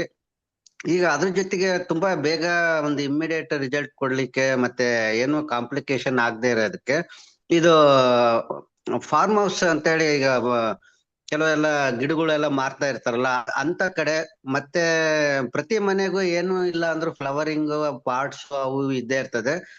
ಪ್ರತಿ ಮನೆಗೂ ಕೊಡೋದಾದ್ರೆ ಯಾವ ಪ್ರಾಡಕ್ಟ್ ಸೆಲೆಕ್ಟ್ ಮಾಡ್ಕೊಬಹುದು ಸರ್? ಸೊ ಇದು ಸ್ಟೇಜ್ ವೈಸ್ ಕೊಡ್ಬೋದು ಸರ್. ಅದ ಬಿಫೋರ್ ನಾವ್ ಸ್ಟೇಜ್ ಯಾವ ತರ ಐತಿ, ಅದ್ ಗ್ರೋತ್ ಹೆಂಗ್ ಐತಿ ಅಂತ ನೋಡ್ಬಿಟ್ಟು ಕೊಡಾಕ ನಾವು ಗುರುತಿದ್ರ ಕೊಟ್ರ ಬಾಳ ಬೆಟರ್ ಸರ್. ಯಾಕಂದ್ರ ಈಗ ನೀವು ಆಲ್ರೆಡಿ ಯಾವ್ದ ಪ್ಲಾಂಟೇಶನ್ ಇರ್ತೈತಿ ನಮ್ದು, ಹೂವಿನ ಗಿಡ ಆದ್ರೂ ಆಗಿರ್ಬೋದು, ಗಾರ್ಡನಿಂಗ್ ದಾಗ ಯಾವ್ದೇ ಗಿಡ ಆದ್ರೂ ಪ್ಲಾಂಟೇಶನ್ ಆಲ್ರೆಡಿ ಮಾಡಿರ್ತಾರ ಅವ್ರು. ಸೊ ಅಲ್ಲಿ ಸಾಯಿಲ್ ಟ್ರೀಟ್ಮೆಂಟ್ ಏನಾದ್ರು ರೆಕಮೆಂಡ್ ಮಾಡಿದ್ರೆ ಅವ್ರು ಇಮಿಡಿಯೇಟ್ ಒಪ್ಪಂಗಿಲ್ಲ. ಅವ್ರಿಗೆ ಏನ್ ಬೇಕಾಗಿರ್ತೈತಿ, ಗ್ರೋತ್ ಸ್ಟೇಜ್ ಬೇಕಾಗಿರ್ತೈತಿ. ಮುಂದ ಫ್ಲವರ್ಸ್ ಬೇಕಾಗಿರ್ತಾವ. ಸೊ ಆ ಸ್ಟೇಜ್ದಾಗ ನಾವು ಕೆಲವೊಂದು ಪ್ರಾಡಕ್ಟ್ ಗಳನ್ನ ವೇರಿಯೇಷನ್ ಮಾಡಿ ಕೊಡ್ಬೇಕಾಗ್ತದ. ಸೊ ಬಟ್ ಅದು ಡಿಪೆಂಡ್ ಅಪಾನ್ ಅದ್ರ ಸಿಸ್ಟಮ್ ಮೇಲೆ ಇರ್ತದೆ ಸರ್. ಅವರು ಭೂಮಿಗೆ ಟಚ್ ಮಾಡೇ ಇರಲ್ಲ ಸರ್. ಅವ್ರು ಪಾಟ್ ಅಲ್ಲಿ ಬೆಳೆಸಿರ್ತಾರಲ್ಲ, ಪಾಟ್ಗಳಲ್ಲಿ ಆಲ್ಮೋಸ್ಟ್ ಪಾಟ್ ದಾಗ ಬೆಳೆಯುವಂತದ್ದು ಆಲ್ಮೋಸ್ಟ್ ವರ್ಮಿ ಕಾಂಪೋಸ್ಟ್ ಅನ್ನ ಹಾಕಿ ಬೆಳೆಸಿರ್ತಾರ ಸರ್. ಸೊ ಇವತ್ ನೀವು ಈ ಗ್ರೀನ್ ಹೌಸ್ ಅಂತ ಕರಿತಾರಲ್ಲ, ಗ್ರೀನ್ ಹೌಸ್ ಆಗಿರ್ಬೋದು ಅಥವಾ ಈ ಟಿಶ್ಯೂ ಕಲ್ಚರ್ ದಾಗ ಕೆಲವೊಂದು ಸಸಿಗಳನ್ನ ತಯಾರು ಮಾಡಿ ಕೊಡ್ತಾರಲ್ಲ, ಅವ್ರೆಲ್ಲರೂ ವರ್ಮಿ ಕಾಂಪೋಸ್ಟ್. ಬಟ್ ನೀವು ಅವ್ರು ವರ್ಮಿ ಕಾಂಪೋಸ್ಟ್ ರೆಕಮೆಂಡ್ ಮಾಡ್ಸದ್, ವರ್ಮಿ ಕಾಂಪೋಸ್ಟ್ ಅನ್ನ ಹಾಕ್ರಿ, ಪ್ಲಸ್ ಹುಮಿಕ್ ಗ್ರಾನ್ಯುವಲ್ಸ್ ಸ್ವಲ್ಪ ಪ್ರಮಾಣ ಹಾಕಿ ಕಲಿಸಿ ಸ್ವಲ್ಪ ಭೂಮಿಗೆ ಕೆಳಗಡೆ ಕೊಟ್ಟ ಆಮೇಲೆ ನೀವು ಫ್ಲವರಿಂಗ್ ಅಂಡ್ ಫ್ಲವರಿಂಗ್ ಟೈಮ್ ದಾಗ ಒಂದ್ ಕೆಲವೊಂದು ಸ್ಪ್ರೇ ಬರ್ತೈತಿ, ಅಗ್ರೋ ಗೋಲ್ಡ್ ಅಂತೇಳಿ. ಸೊ ಆ ಟೈಪ್ ಅನ್ನು ಸ್ಪ್ರೇ ಮಾಡಿದಾಗ ಹೂಗಳ ಸಂಖ್ಯೆ ಜಾಸ್ತಿ ಆಗ್ತೈತಿ. ಸೊ ಅದ ನೆಕ್ಸ್ಟ್ ಸ್ಟೇಜ್ ದಾಗ ಬರ್ತದೆ ಸರ್. ನೀವು ಸ್ಟಾರ್ಟಿಂಗ್ ಫೀಲ್ಡ್ ಪ್ರಿಪರೇಷನ್ ನೀವು ಜಸ್ಟ್ ವರ್ಮಿ ಕಾಂಪೋಸ್ಟ್ ಪ್ಲಸ್ ಇದು ಹುಮಿಕ್ ಗ್ರಾನ್ಯುವಲ್ಸ್ ಇಷ್ಟು ಕೊಡ್ಬೋದು. ಯಾಕಂದ್ರೆ ಅಲ್ಲಿ ಪಾಟ್ ದಾಗ ಬೆಳಿದ್ರಿಂದ ಇಸ್ ಹೆಲ್ದಿ ಸಾಯಿಲ್ ಇರ್ತೈತಿ. ಅವ್ರು ಹೆಲ್ದಿ ಸಾಯಿಲ್ ಅನ್ನು ಮಾಡಿರ್ತಾರ ಆಲ್ಮೋಸ್ಟ್ ಈ ಎಲ್ಲಾ, ಯಾಕಂದ್ರೆ ಮಾರಾಟ ಎಲ್ಲ ಅದನ್ನ ಹೆಲ್ದಿನ ಮಾಡಿರ್ತಾರ. ಸೊ ಅದಕ್ಕೆ ನಾವು ಬೆಟರ್ ಅಂದ್ರ ಜಸ್ಟ್ ನಾವು ಗ್ರೋತ್ ಪರ್ಪಸ್ ಇನ್ನೂ ಸ್ವಲ್ಪ ಕಂಡೀಷನ್ ಚಲೋ ಆಗಲಿ ಅಂದ್ರೆ ಈ ವರ್ಮಿ ಕಾಂಪೋಸ್ಟ್ ಗ್ರಾನ್ಯುವಲ್ಸ್ ಸ್ವಲ್ಪ ಮಿಕ್ಸ್ ಅಪ್ ಮಾಡಿ ಕೊಡೋದ್ರಿಂದ ಬೆಸ್ಟ್ ವರ್ಕ್ ಆಗ್ತೈತಿ. ಅದ್ರ ಕೆಳಗಡೆ ಸಾಯಿಲ್ ರೂಟ್ ಡೆವಲಪ್ಮೆಂಟ್ಗೋಸ್ಕರ. ಅಂದ್ರೆ ನಾವು ಫಸ್ಟ್ ಸ್ಟೇಜ್ ಕೊಟ್ರೆ ಸಾಕು ಅನ್ಸುತ್ತೆ ಸರ್ ಅವ್ರಿಗೆ. ಯಾಕಂದ್ರೆ ಅವರು ನೆಕ್ಸ್ಟ್ ಅವರು ಅದನ್ನ ಸಾಯಿಲ್ ಮಾಡೋದೇ ಇಲ್ಲ. ಅವ್ರ ಏನಿದ್ರು ಸೇಲ್ ಮಾಡ್ತಾ ಇರ್ತಾರ ಅದನ್ನ ಗಿಡಗಳನ್ನ. ಸೊ ಅವರಿಗೆ ನಾವು ಅದೇ ಬೇಸಿಕ್ ಪ್ರಾಡಕ್ಟ್ ಕೊಟ್ರೆ ಸಾಕಾಗುತ್ತೆ. ಹಾಗಾದ್ರೆ ಬೇಸಿಕ್ ಪ್ರಾಡಕ್ಟ್ ಅಂದ್ರೆ ಸರ್ ಅಂತವ್ರ ಬೆಸ್ಟ್ ಪ್ರಾಡಕ್ಟ್ ಅಂದ್ರೆ vermi compost is the best product, vermi compost. So ಅದನ್ನ ನೀವು ಕೊಟ್ರ ಅಂದ್ರೆ ಅವ್ರಿಗೆ ಏನ್ ಬೇಕಾಗಿರ್ತೈತಿ, ರೂಟ್ ಡೆವಲಪ್ಮೆಂಟ್ ಬೇಕಾಗಿರ್ತಾವ, ಜಾಸ್ತಿ ರೂಟ್ ಅನ್ನ ಬೆಳೆಸಬೇಕಾಗಿರ್ತೈತಿ. ಸೊ ಅದಕ್ಕೆ ಇದು ವರ್ಮಿ ಕಾಂಪೋಸ್ಟ್ ಬೆಸ್ಟ್ ಕೆಲಸ ಮಾಡ್ತೈತಿ. ಅದಕ್ಕೆ ನೀವು ವರ್ಮಿ ಕಾಂಪೋಸ್ಟ್ ರೆಕಮೆಂಡ್ ಮಾಡಬಹುದು. ಈ ನರ್ಸರಿಗಳಿಗೆ ಅಲ್ಲಿ ಅಂದ್ರೆ ಬೆಸ್ಟ್ ನೀವು vermi compost plus seed treatment ಒಂದು ಪ್ರಾಡಕ್ಟ್ ಬರ್ತೈತಿ, ಅಗ್ರೋ 83 ಅಂತೇಳಿ. ಇವ್ ಎರಡು ಪ್ರಾಡಕ್ಟ್ ತಗೊಂಡ್ ನೀವು ಬೇಕಾದ್ ಮಾಡ್ಬೋದು ಸರ್. ಈ ನರ್ಸರಿಗಳಿಗೆ ನೀವು ರೆಕಮೆಂಡ್ ಮಾಡ್ಬೋದು. ನರ್ಸರಿಗಳಿಗೆ. Okay Maltesh, thank you very much. Already time ಇವತ್ತು ಒಂದು 8:20 ಆಗ್ತಾ ಬಂತು. ನಾಳೆ ಬೆಳಿಗ್ಗೆ ನಿಮ್ಮ ಕ್ವಶನ್ಸ್ ಎಲ್ಲ ರೆಡಿ ಮಾಡಿ ಬಳಿ. ಪುನಃ ನಾವು ನಾಳೆನೂ ಸಹ ನಿಮ್ಮ ಜೊತೆಗೆ ಕಾಂಟ್ಯಾಕ್ಟ್ ಅಲ್ಲಿ ಇರ್ತೀವಿ. ಸೊ ಎನಿ ಡೌಟ್ ಇದ್ರೆ ನಾಳೆ ಕೇಳ್ಬೋದು. ಇವಾಗ ಇನ್ನೂ ಸಹ ಅರ್ಜೆಂಟ್ ಇದ್ರೆ ಕೇಳಿ. ಗುಡ್ ಮಾರ್ನಿಂಗ್ ಪಾಟೀಲ್ ಅವ್ರೆ, ಹೇಳಿ ಸರ್. ಪ್ರಗತಿಪರ ರವಿ ಶಿರ್ಷಿ ಅಂತ ಹೇಳಿ 3 ವರ್ಷ ಆಯ್ತು ಆರ್ಗ್ಯಾನಿಕ್ ಆಗಿ ಏನು ಫರ್ಟಿಲೈಸರ್ ಹಾಕಲ್ದೆ ಬೆಳೆಸ್ತಾ ಇದ್ದಾರೆ. ಈಗ ಅವ್ರು ಆಲ್ರೆಡಿ ಇದ್ದಾರೆ ಸರ್. ಸ್ವಲ್ಪ ಮಾತಾಡ್ತಾರ please. Great sir, thank you sir. ಅಂತವ್ರು ಬೇಕು ನಮಗ. ರವಿ ಶಿರ್ಸಿ ಅವರೇ, ಹಲೋ, ಓಪನ್ ಮಾಡ್ರಿ ನೀವು. ರವಿ ಶಿರ್ಸಿ ಅವರೇ ಓಪನ್ ಮಾಡಿ. PQR ರವಿ ಏನೋ ಬೇರೆ ಹೆಸರಲ್ಲಿ ಇದಾರ, ಅವ್ರದ್ದು ಕಾಣ್ತಾ ಇಲ್ಲ. ಓಪನ್ ಆಗ್ತೇನೆ, ಓಪನ್ ಮಾಡ್ರಿ ಸರ್. ಅವ್ರಿಗೆ ಗೊತ್ತು, ಫಸ್ಟ್ ಟೈಮ್ ಅವ್ರಿಗೆ ರೈತರ ಸರ್ ಅವ್ರಿಗೆ ಜಾಯಿನ್ ಮಾಡಿಸಿದ್ ನಾನು ಇವತ್ತ. ಹೌದಾ? Very good, very good. ಅಲ್ಲ, ಅವರು ಮೊಬೈಲ್ ಅಲ್ಲಿ ಅವರ ಹೆಸರು ಬರ್ತಾ ಇಲ್ಲ ಇಲ್ಲಿ, ರವಿ ಶಿರ್ಸಿ ಅಂತ. ಅವರ ಏನಾದ್ರು ಅವರ ಮೊಬೈಲ್ ಅಲ್ಲಿ ಬಂದು ಜಾಯಿನ್ ಆಗಿರ್ಬೋದು. ಆದ್ರೆ ಓಪನ್ ಮಾಡ್ಲಿಕ್ಕೆ ಹೇಳಿ. ನಿಮ್ಮ ಮೈಕ್ ಮೇಲೆ ಟಚ್ ಮಾಡಿ. ಓಪನ್ ಮಾಡ್ರಿ ರವಿ ಶಿರ್ಸಿ ಅವರೇ. ಅವ್ರಿಗೇನು ಗೊತ್ತಾಗ್ತಾ ಇಲ್ಲ ಅಂತ. ಪರವಾಗಿಲ್ಲ, ನಾಳೆ ಅವ್ರಿಗೆ ಇದು ಮಾಡ್ತೀನಿ ಸರ್. ಓಕೆ, ಅವರಿಗೆ ಆ ಮೈಕ್ ಸೈಡ್ ಅಲ್ಲಿ ಕೆಳಗಡೆ ಲೆಫ್ಟ್ ಸೈಡ್ ಅಲ್ಲಿ ಮೈಕ್ ಇದೆ ನೋಡಿ, ಅದ್ರ ಮೇಲೆ ಟಚ್ ಮಾಡಿದ್ರೆ ಇಲ್ಲ, ಓಪನ್ ಆಗ್ತದೆ. ಈಗ ಒಂದ್ಸಲ ಫೋನ್ ಮಾಡಿ ಹೇಳಿನ ಅವ್ರಿಗೆ, ಬಟ್ ಅವ್ರಿಗೆ ಯಾಕೋ ಗೊತ್ತಾಗ್ತಾ ಇಲ್ಲ ಏನು. ಓಕೆ. ಹಾ. ಓಕೆ, ಪರವಾಗಿಲ್ಲ ಅವರು sir. Organic Thank you. Cultivation 4 ವರ್ಷದಿಂದ ಮಾಡ್ತಾರೆ ಅಂದ್ರೆ 4 ಮಾಡ್ತಿದ್ದಾರೆ. ಯಾವ್ದು ಫರ್ಟಿಲೈಸರ್ ಆಗ್ತದೆ ಸರ್. ಸಜೆಷನ್ ತಗೋಬಹುದು. ಈಗ ಅವ್ರು ಹೀಗೆ 35 ಇವರೇ ತೆಗಿತಾ ಇದ್ದಾರೆ ಸರ್. ಪರ್ ಏಕರ್ 35 ತೆಗಿತಾ ಇದ್ದಾರೆ. ಅವ್ರ ನಾ ಮಾಡಕ್ ರೆಡಿ ಇದ್ದೇನೆ. 50 ಬರೋ ಪ್ಲೇಸರ್ ನಾ ಫುಲ್ ಟೈಮ್ ಇದು ಮಾಡ್ತೀನಿ ಅಂತ ಗ್ಯಾರಂಟಿ. ನಮ್ಮ ಡಿಎಕ್ಸನ್ ಗೆ ಹೇಳಿ, ಕ್ವಾಲಿಟಿ ಮೇಲೆ ನಾವು ಕಾಂಪ್ರಮೈಸ್ ಮಾಡೋದಿಲ್ಲ. Quality Dixon always. ಅದಕ್ಕೋಸ್ಕರ ಎಷ್ಟು ಲೇಟ್ ಆಯ್ತು ನಮ್ಗೆ ರಿಲೀಸ್ ಮಾಡ್ಲಿಕ್ಕೆ, because of the quality test ಮಾಡಿ. 35 ಏನ್ ತೆಗಿತಾರ ಸರ್ ಅವ್ರ? 35 ಏನ್ sugar can sir. Sugar can sir. Sugar can 35 ಯಾವ ಸರ್ ಅವ್ರದ್ದು? ಭಾಲ್ಕಿ ಸರ್, ಭಾಲ್ಕಿ. 35 ತೆಗಿತಾರ? 35 ಹಾ, ಸರ್ 35. ಇಲ್ಲಿ ವಿಥೌಟ್ ಏನು ಕೆಮಿಕಲ್ ಹಾಕಲ್ದೆ 35 ತೆಗಿತಾರೆ ಸರ್ ಅವ್ರು. ಮತ್ತೆ ಅವ್ರನ್ನ ತೋರಿಸಬಹುದು ನಾವು. ಈಗ ಅದಕ್ಕೆ ನಾನು ಅವ್ರಿಗೆ ಅದಕ್ಕೆ ಫೋನ್ ಮಾಡೀನಿ. ಇವಾಗ ಅವ್ರಿಗೆ 2 ಸಲ ಮಾಡೀನಿ, ಜಾಯ್ನ್ ಆಗ್ಲಕ್ ಬಿ ಹೇಳಿನಿ. ಇವಾಗ ಅವ್ರಿಗೆ ಮಾತಾಡ್ತಾ ಅಂದ್ರೆ ಹೇಳಿ ಸರ್, ಯಾಕೋ ಅವ್ರದ್ದು ಇದು ಆಗ್ತಾ ಇಲ್ಲ. ನಾಳೆ ಮಾತಾಡ್ತೀನಿ. ಅಂತವ್ರಿ ಸರ್, ಇನ್ನು ನಮ್ ಕಡೆ ಐಡಿಯಾಗಳು ಬಹಳ ಅದಾವ. ಜೀವಾಮೃತ ಹೆಂಗ್ ರೆಡಿ ಮಾಡ್ಬೇಕು, ಜೀವಾಮೃತ ಮಾಡ್ತಾರ ಸರ್ ಅವ್ರು. ಜೀವಾಮೃತ ಮಾಡ್ತಾರ, ಘಟಕ ಅದ ಸರ್ ಜೀವಾಮೃತ. ಪಂಚಗವ್ಯ ಅಂತ ಕರಿತಾರ, ಗೋಡ್ ಅಂದಾಜಲ ಅಂತ ಕರಿತಾರ, ಗೋ ಕೃಪಾಮೃತ ಅಂತ ಕರಿತಾರ, ದಶಪರ್ಣಿ ಕಷಾಯ ಅಂತ ಕರಿತಾರ. ಇವೆಲ್ಲ ಆರ್ಗ್ಯಾನಿಕ್ ಸರ್. ಮುಂದ FFA ಫಿಶ್ ಅಮಿನೋ ಆಸಿಡ್ ಗಳನ್ನ ಹೆಂಗ್ ತಯಾರು ಮಾಡ್ಕೋಬೇಕು, ಬಟರ್ ಮಿಲ್ಕ್ ಸ್ಪ್ರೇ ಹೆಂಗ್ ಮಾಡ್ಕೋಬೇಕು, ರೆಡಿ ಹೆಂಗ್ ಮಾಡ್ಕೋಬೇಕು, ಇವೆಲ್ಲ ಟೋಟಲಿ ಆರ್ಗ್ಯಾನಿಕ್ ಬೇಸ್ ಸರ್. ಅಂತವ್ರಿಗೆ ಮಾತಾಡ್ತೀವಿ ಸರ್ ನಿಮಗೆ. Okay, thank you very much. Thank you very much. Thank you Patil ಅವರೇ, thank you. Okay, thank you very much sir. Thank you. Okay, thank you Shridhar Murthy ಅವರೇ. ಇವತ್ತು ನನಗೆ ತುಂಬಾ ಖುಷಿ ಆಗ್ತದೆ, ಯಾಕಂದ್ರೆ DXN ಒಂದು ಡಿಫ್ರೆಂಟ್ ಸೆಗ್ಮೆಂಟ್ ಅಲ್ಲಿ ತುಂಬಾ ಜನ ರೈತರು ಸಹ ಜಾಯ್ನ್ ಆಗಿದ್ದಾರೆ. ರೈತರ ಜೊತೆಗೆ ಮಾತಾಡೋದಂದ್ರೆ ತುಂಬಾ ಖುಷಿ ಆಗ್ತದೆ ನಮ್ಗೆ. ಯಾಕೆಂದ್ರೆ ಈಗ ಆಲ್ರೆಡಿ ಆರ್ತಿ ಮೇಡಮ್ ಹೇಳಿದ್ರು, ನಮ್ಮ ಬೆನ್ನೆಲುಬೆ ರೈತರು. ಆ ರೈತರಿಗೆ ನಾವು ಎಷ್ಟು ಸಪೋರ್ಟ್ ಮಾಡಿದ್ರು ಕಮ್ಮಿ. ಏನ್ ನಾವು ಊಟ ಮಾಡಬೇಕು, ಏನ್ ತಿಂಡಿ ತಿನ್ಬೇಕು ಎಲ್ಲ ಅವ್ರು ಬೆಳೆಸ್ತಾ ಇದ್ದಾರೆ. ಸೊ ಅವರಿಗೆ ನಮ್ಮ ಹತ್ರ ಆದಷ್ಟು ಹೆಲ್ಪ್ ಮಾಡೋಣ, ಅವರನ್ನ ಒಂದು ಮುಂದೆ ತರೋಣ ಅಂತ ನಮ್ಮ ಇಂಟೆನ್ಷನ್ ಇದೆ. ಸೊ ಅದನ್ನ ಪ್ರತಿಯೊಬ್ಬರು ನೀವು ಕೋಆಪರೇಟ್ ಮಾಡಿ. ಅಟ್ಲೀಸ್ಟ್ 10 ರೈತರ ಬಗ್ಗೆ ಮಾತಾಡಿ. ನೀವು 10 ರೈತರ ಬಗ್ಗೆ ಮಾತಾಡಿದ್ರೆ ನಿಮ್ಗೂ ಸಹ ನಾನು ಹೇಳಿದಲ್ಲ ಏನೆಲ್ಲ ಈಗ ಆಲ್ರೆಡಿ ಹೇಳಿದ್ದಾರೆ, ನೀವು ಅದ್ರ ಜೊತೆಗೆ DXN ಬೇರೆ ಪ್ರಾಡಕ್ಟ್ ಅನ್ನು ಮೂವ್ಮೆಂಟ್ ಮಾಡಬಹುದಲ್ಲಿ ಅಂತ ಒಂದು ಅವಕಾಶ ಇದೆ. ಎಲ್ಲರೂ ಯೂಸ್ ಮಾಡ್ಕೊಳ್ಳಿ. Wish you all the best. Thank you very much. ಎಲ್ಲರೂ ಪಾರ್ಟಿಸಿಪೇಟ್ ಮಾಡಿದ್ರಿ, ನಿಮ್ಗೂ ಕೂಡ ನಾನು ಥ್ಯಾಂಕ್ಸ್ ಹೇಳ್ತೀನಿ. ಸೊ ಏನಾದರೂ ಡೌಟ್ ಇದ್ರೆ ನಾಳೆ ಬೆಳಿಗ್ಗೆ ನಾವು ಶ್ರೀಶೈಲ್ನ ಪುನಃ ರಿಕ್ವೆಸ್ಟ್ ಮಾಡೋಣ. ಸೊ ಯಾಕೆಂದ್ರೆ ಅವ್ರು ಬ್ಯುಸಿ ಇರ್ತಾರೆ ಈಗ, ಯಾಕಂದ್ರೆ ಎಲ್ಲ ಕಡೆ ಮೀಟಿಂಗ್ ಇರ್ತದೆ. ಬಿಸಿ ಶೆಡ್ಯೂಲ್ ಅಲ್ಲೂ ಅವ್ರು ನಮ್ಮ ಜೊತೆಗೆ ಸೇರಿದ್ದಾರೆ. ಸೊ ಅದರಿಂದ ಪ್ರತಿಯೊಬ್ಬರು ಅವರಿಗೆ ಥ್ಯಾಂಕ್ಸ್ ಹೇಳ್ತಾ ಇವತ್ತರ ಮೀಟಿಂಗ್ ಅನ್ನ ಎಂಡ್ ಮಾಡೋಣ. Thank you very much. Thank you all. Thank you Srishail. Thank you sir. Thank you.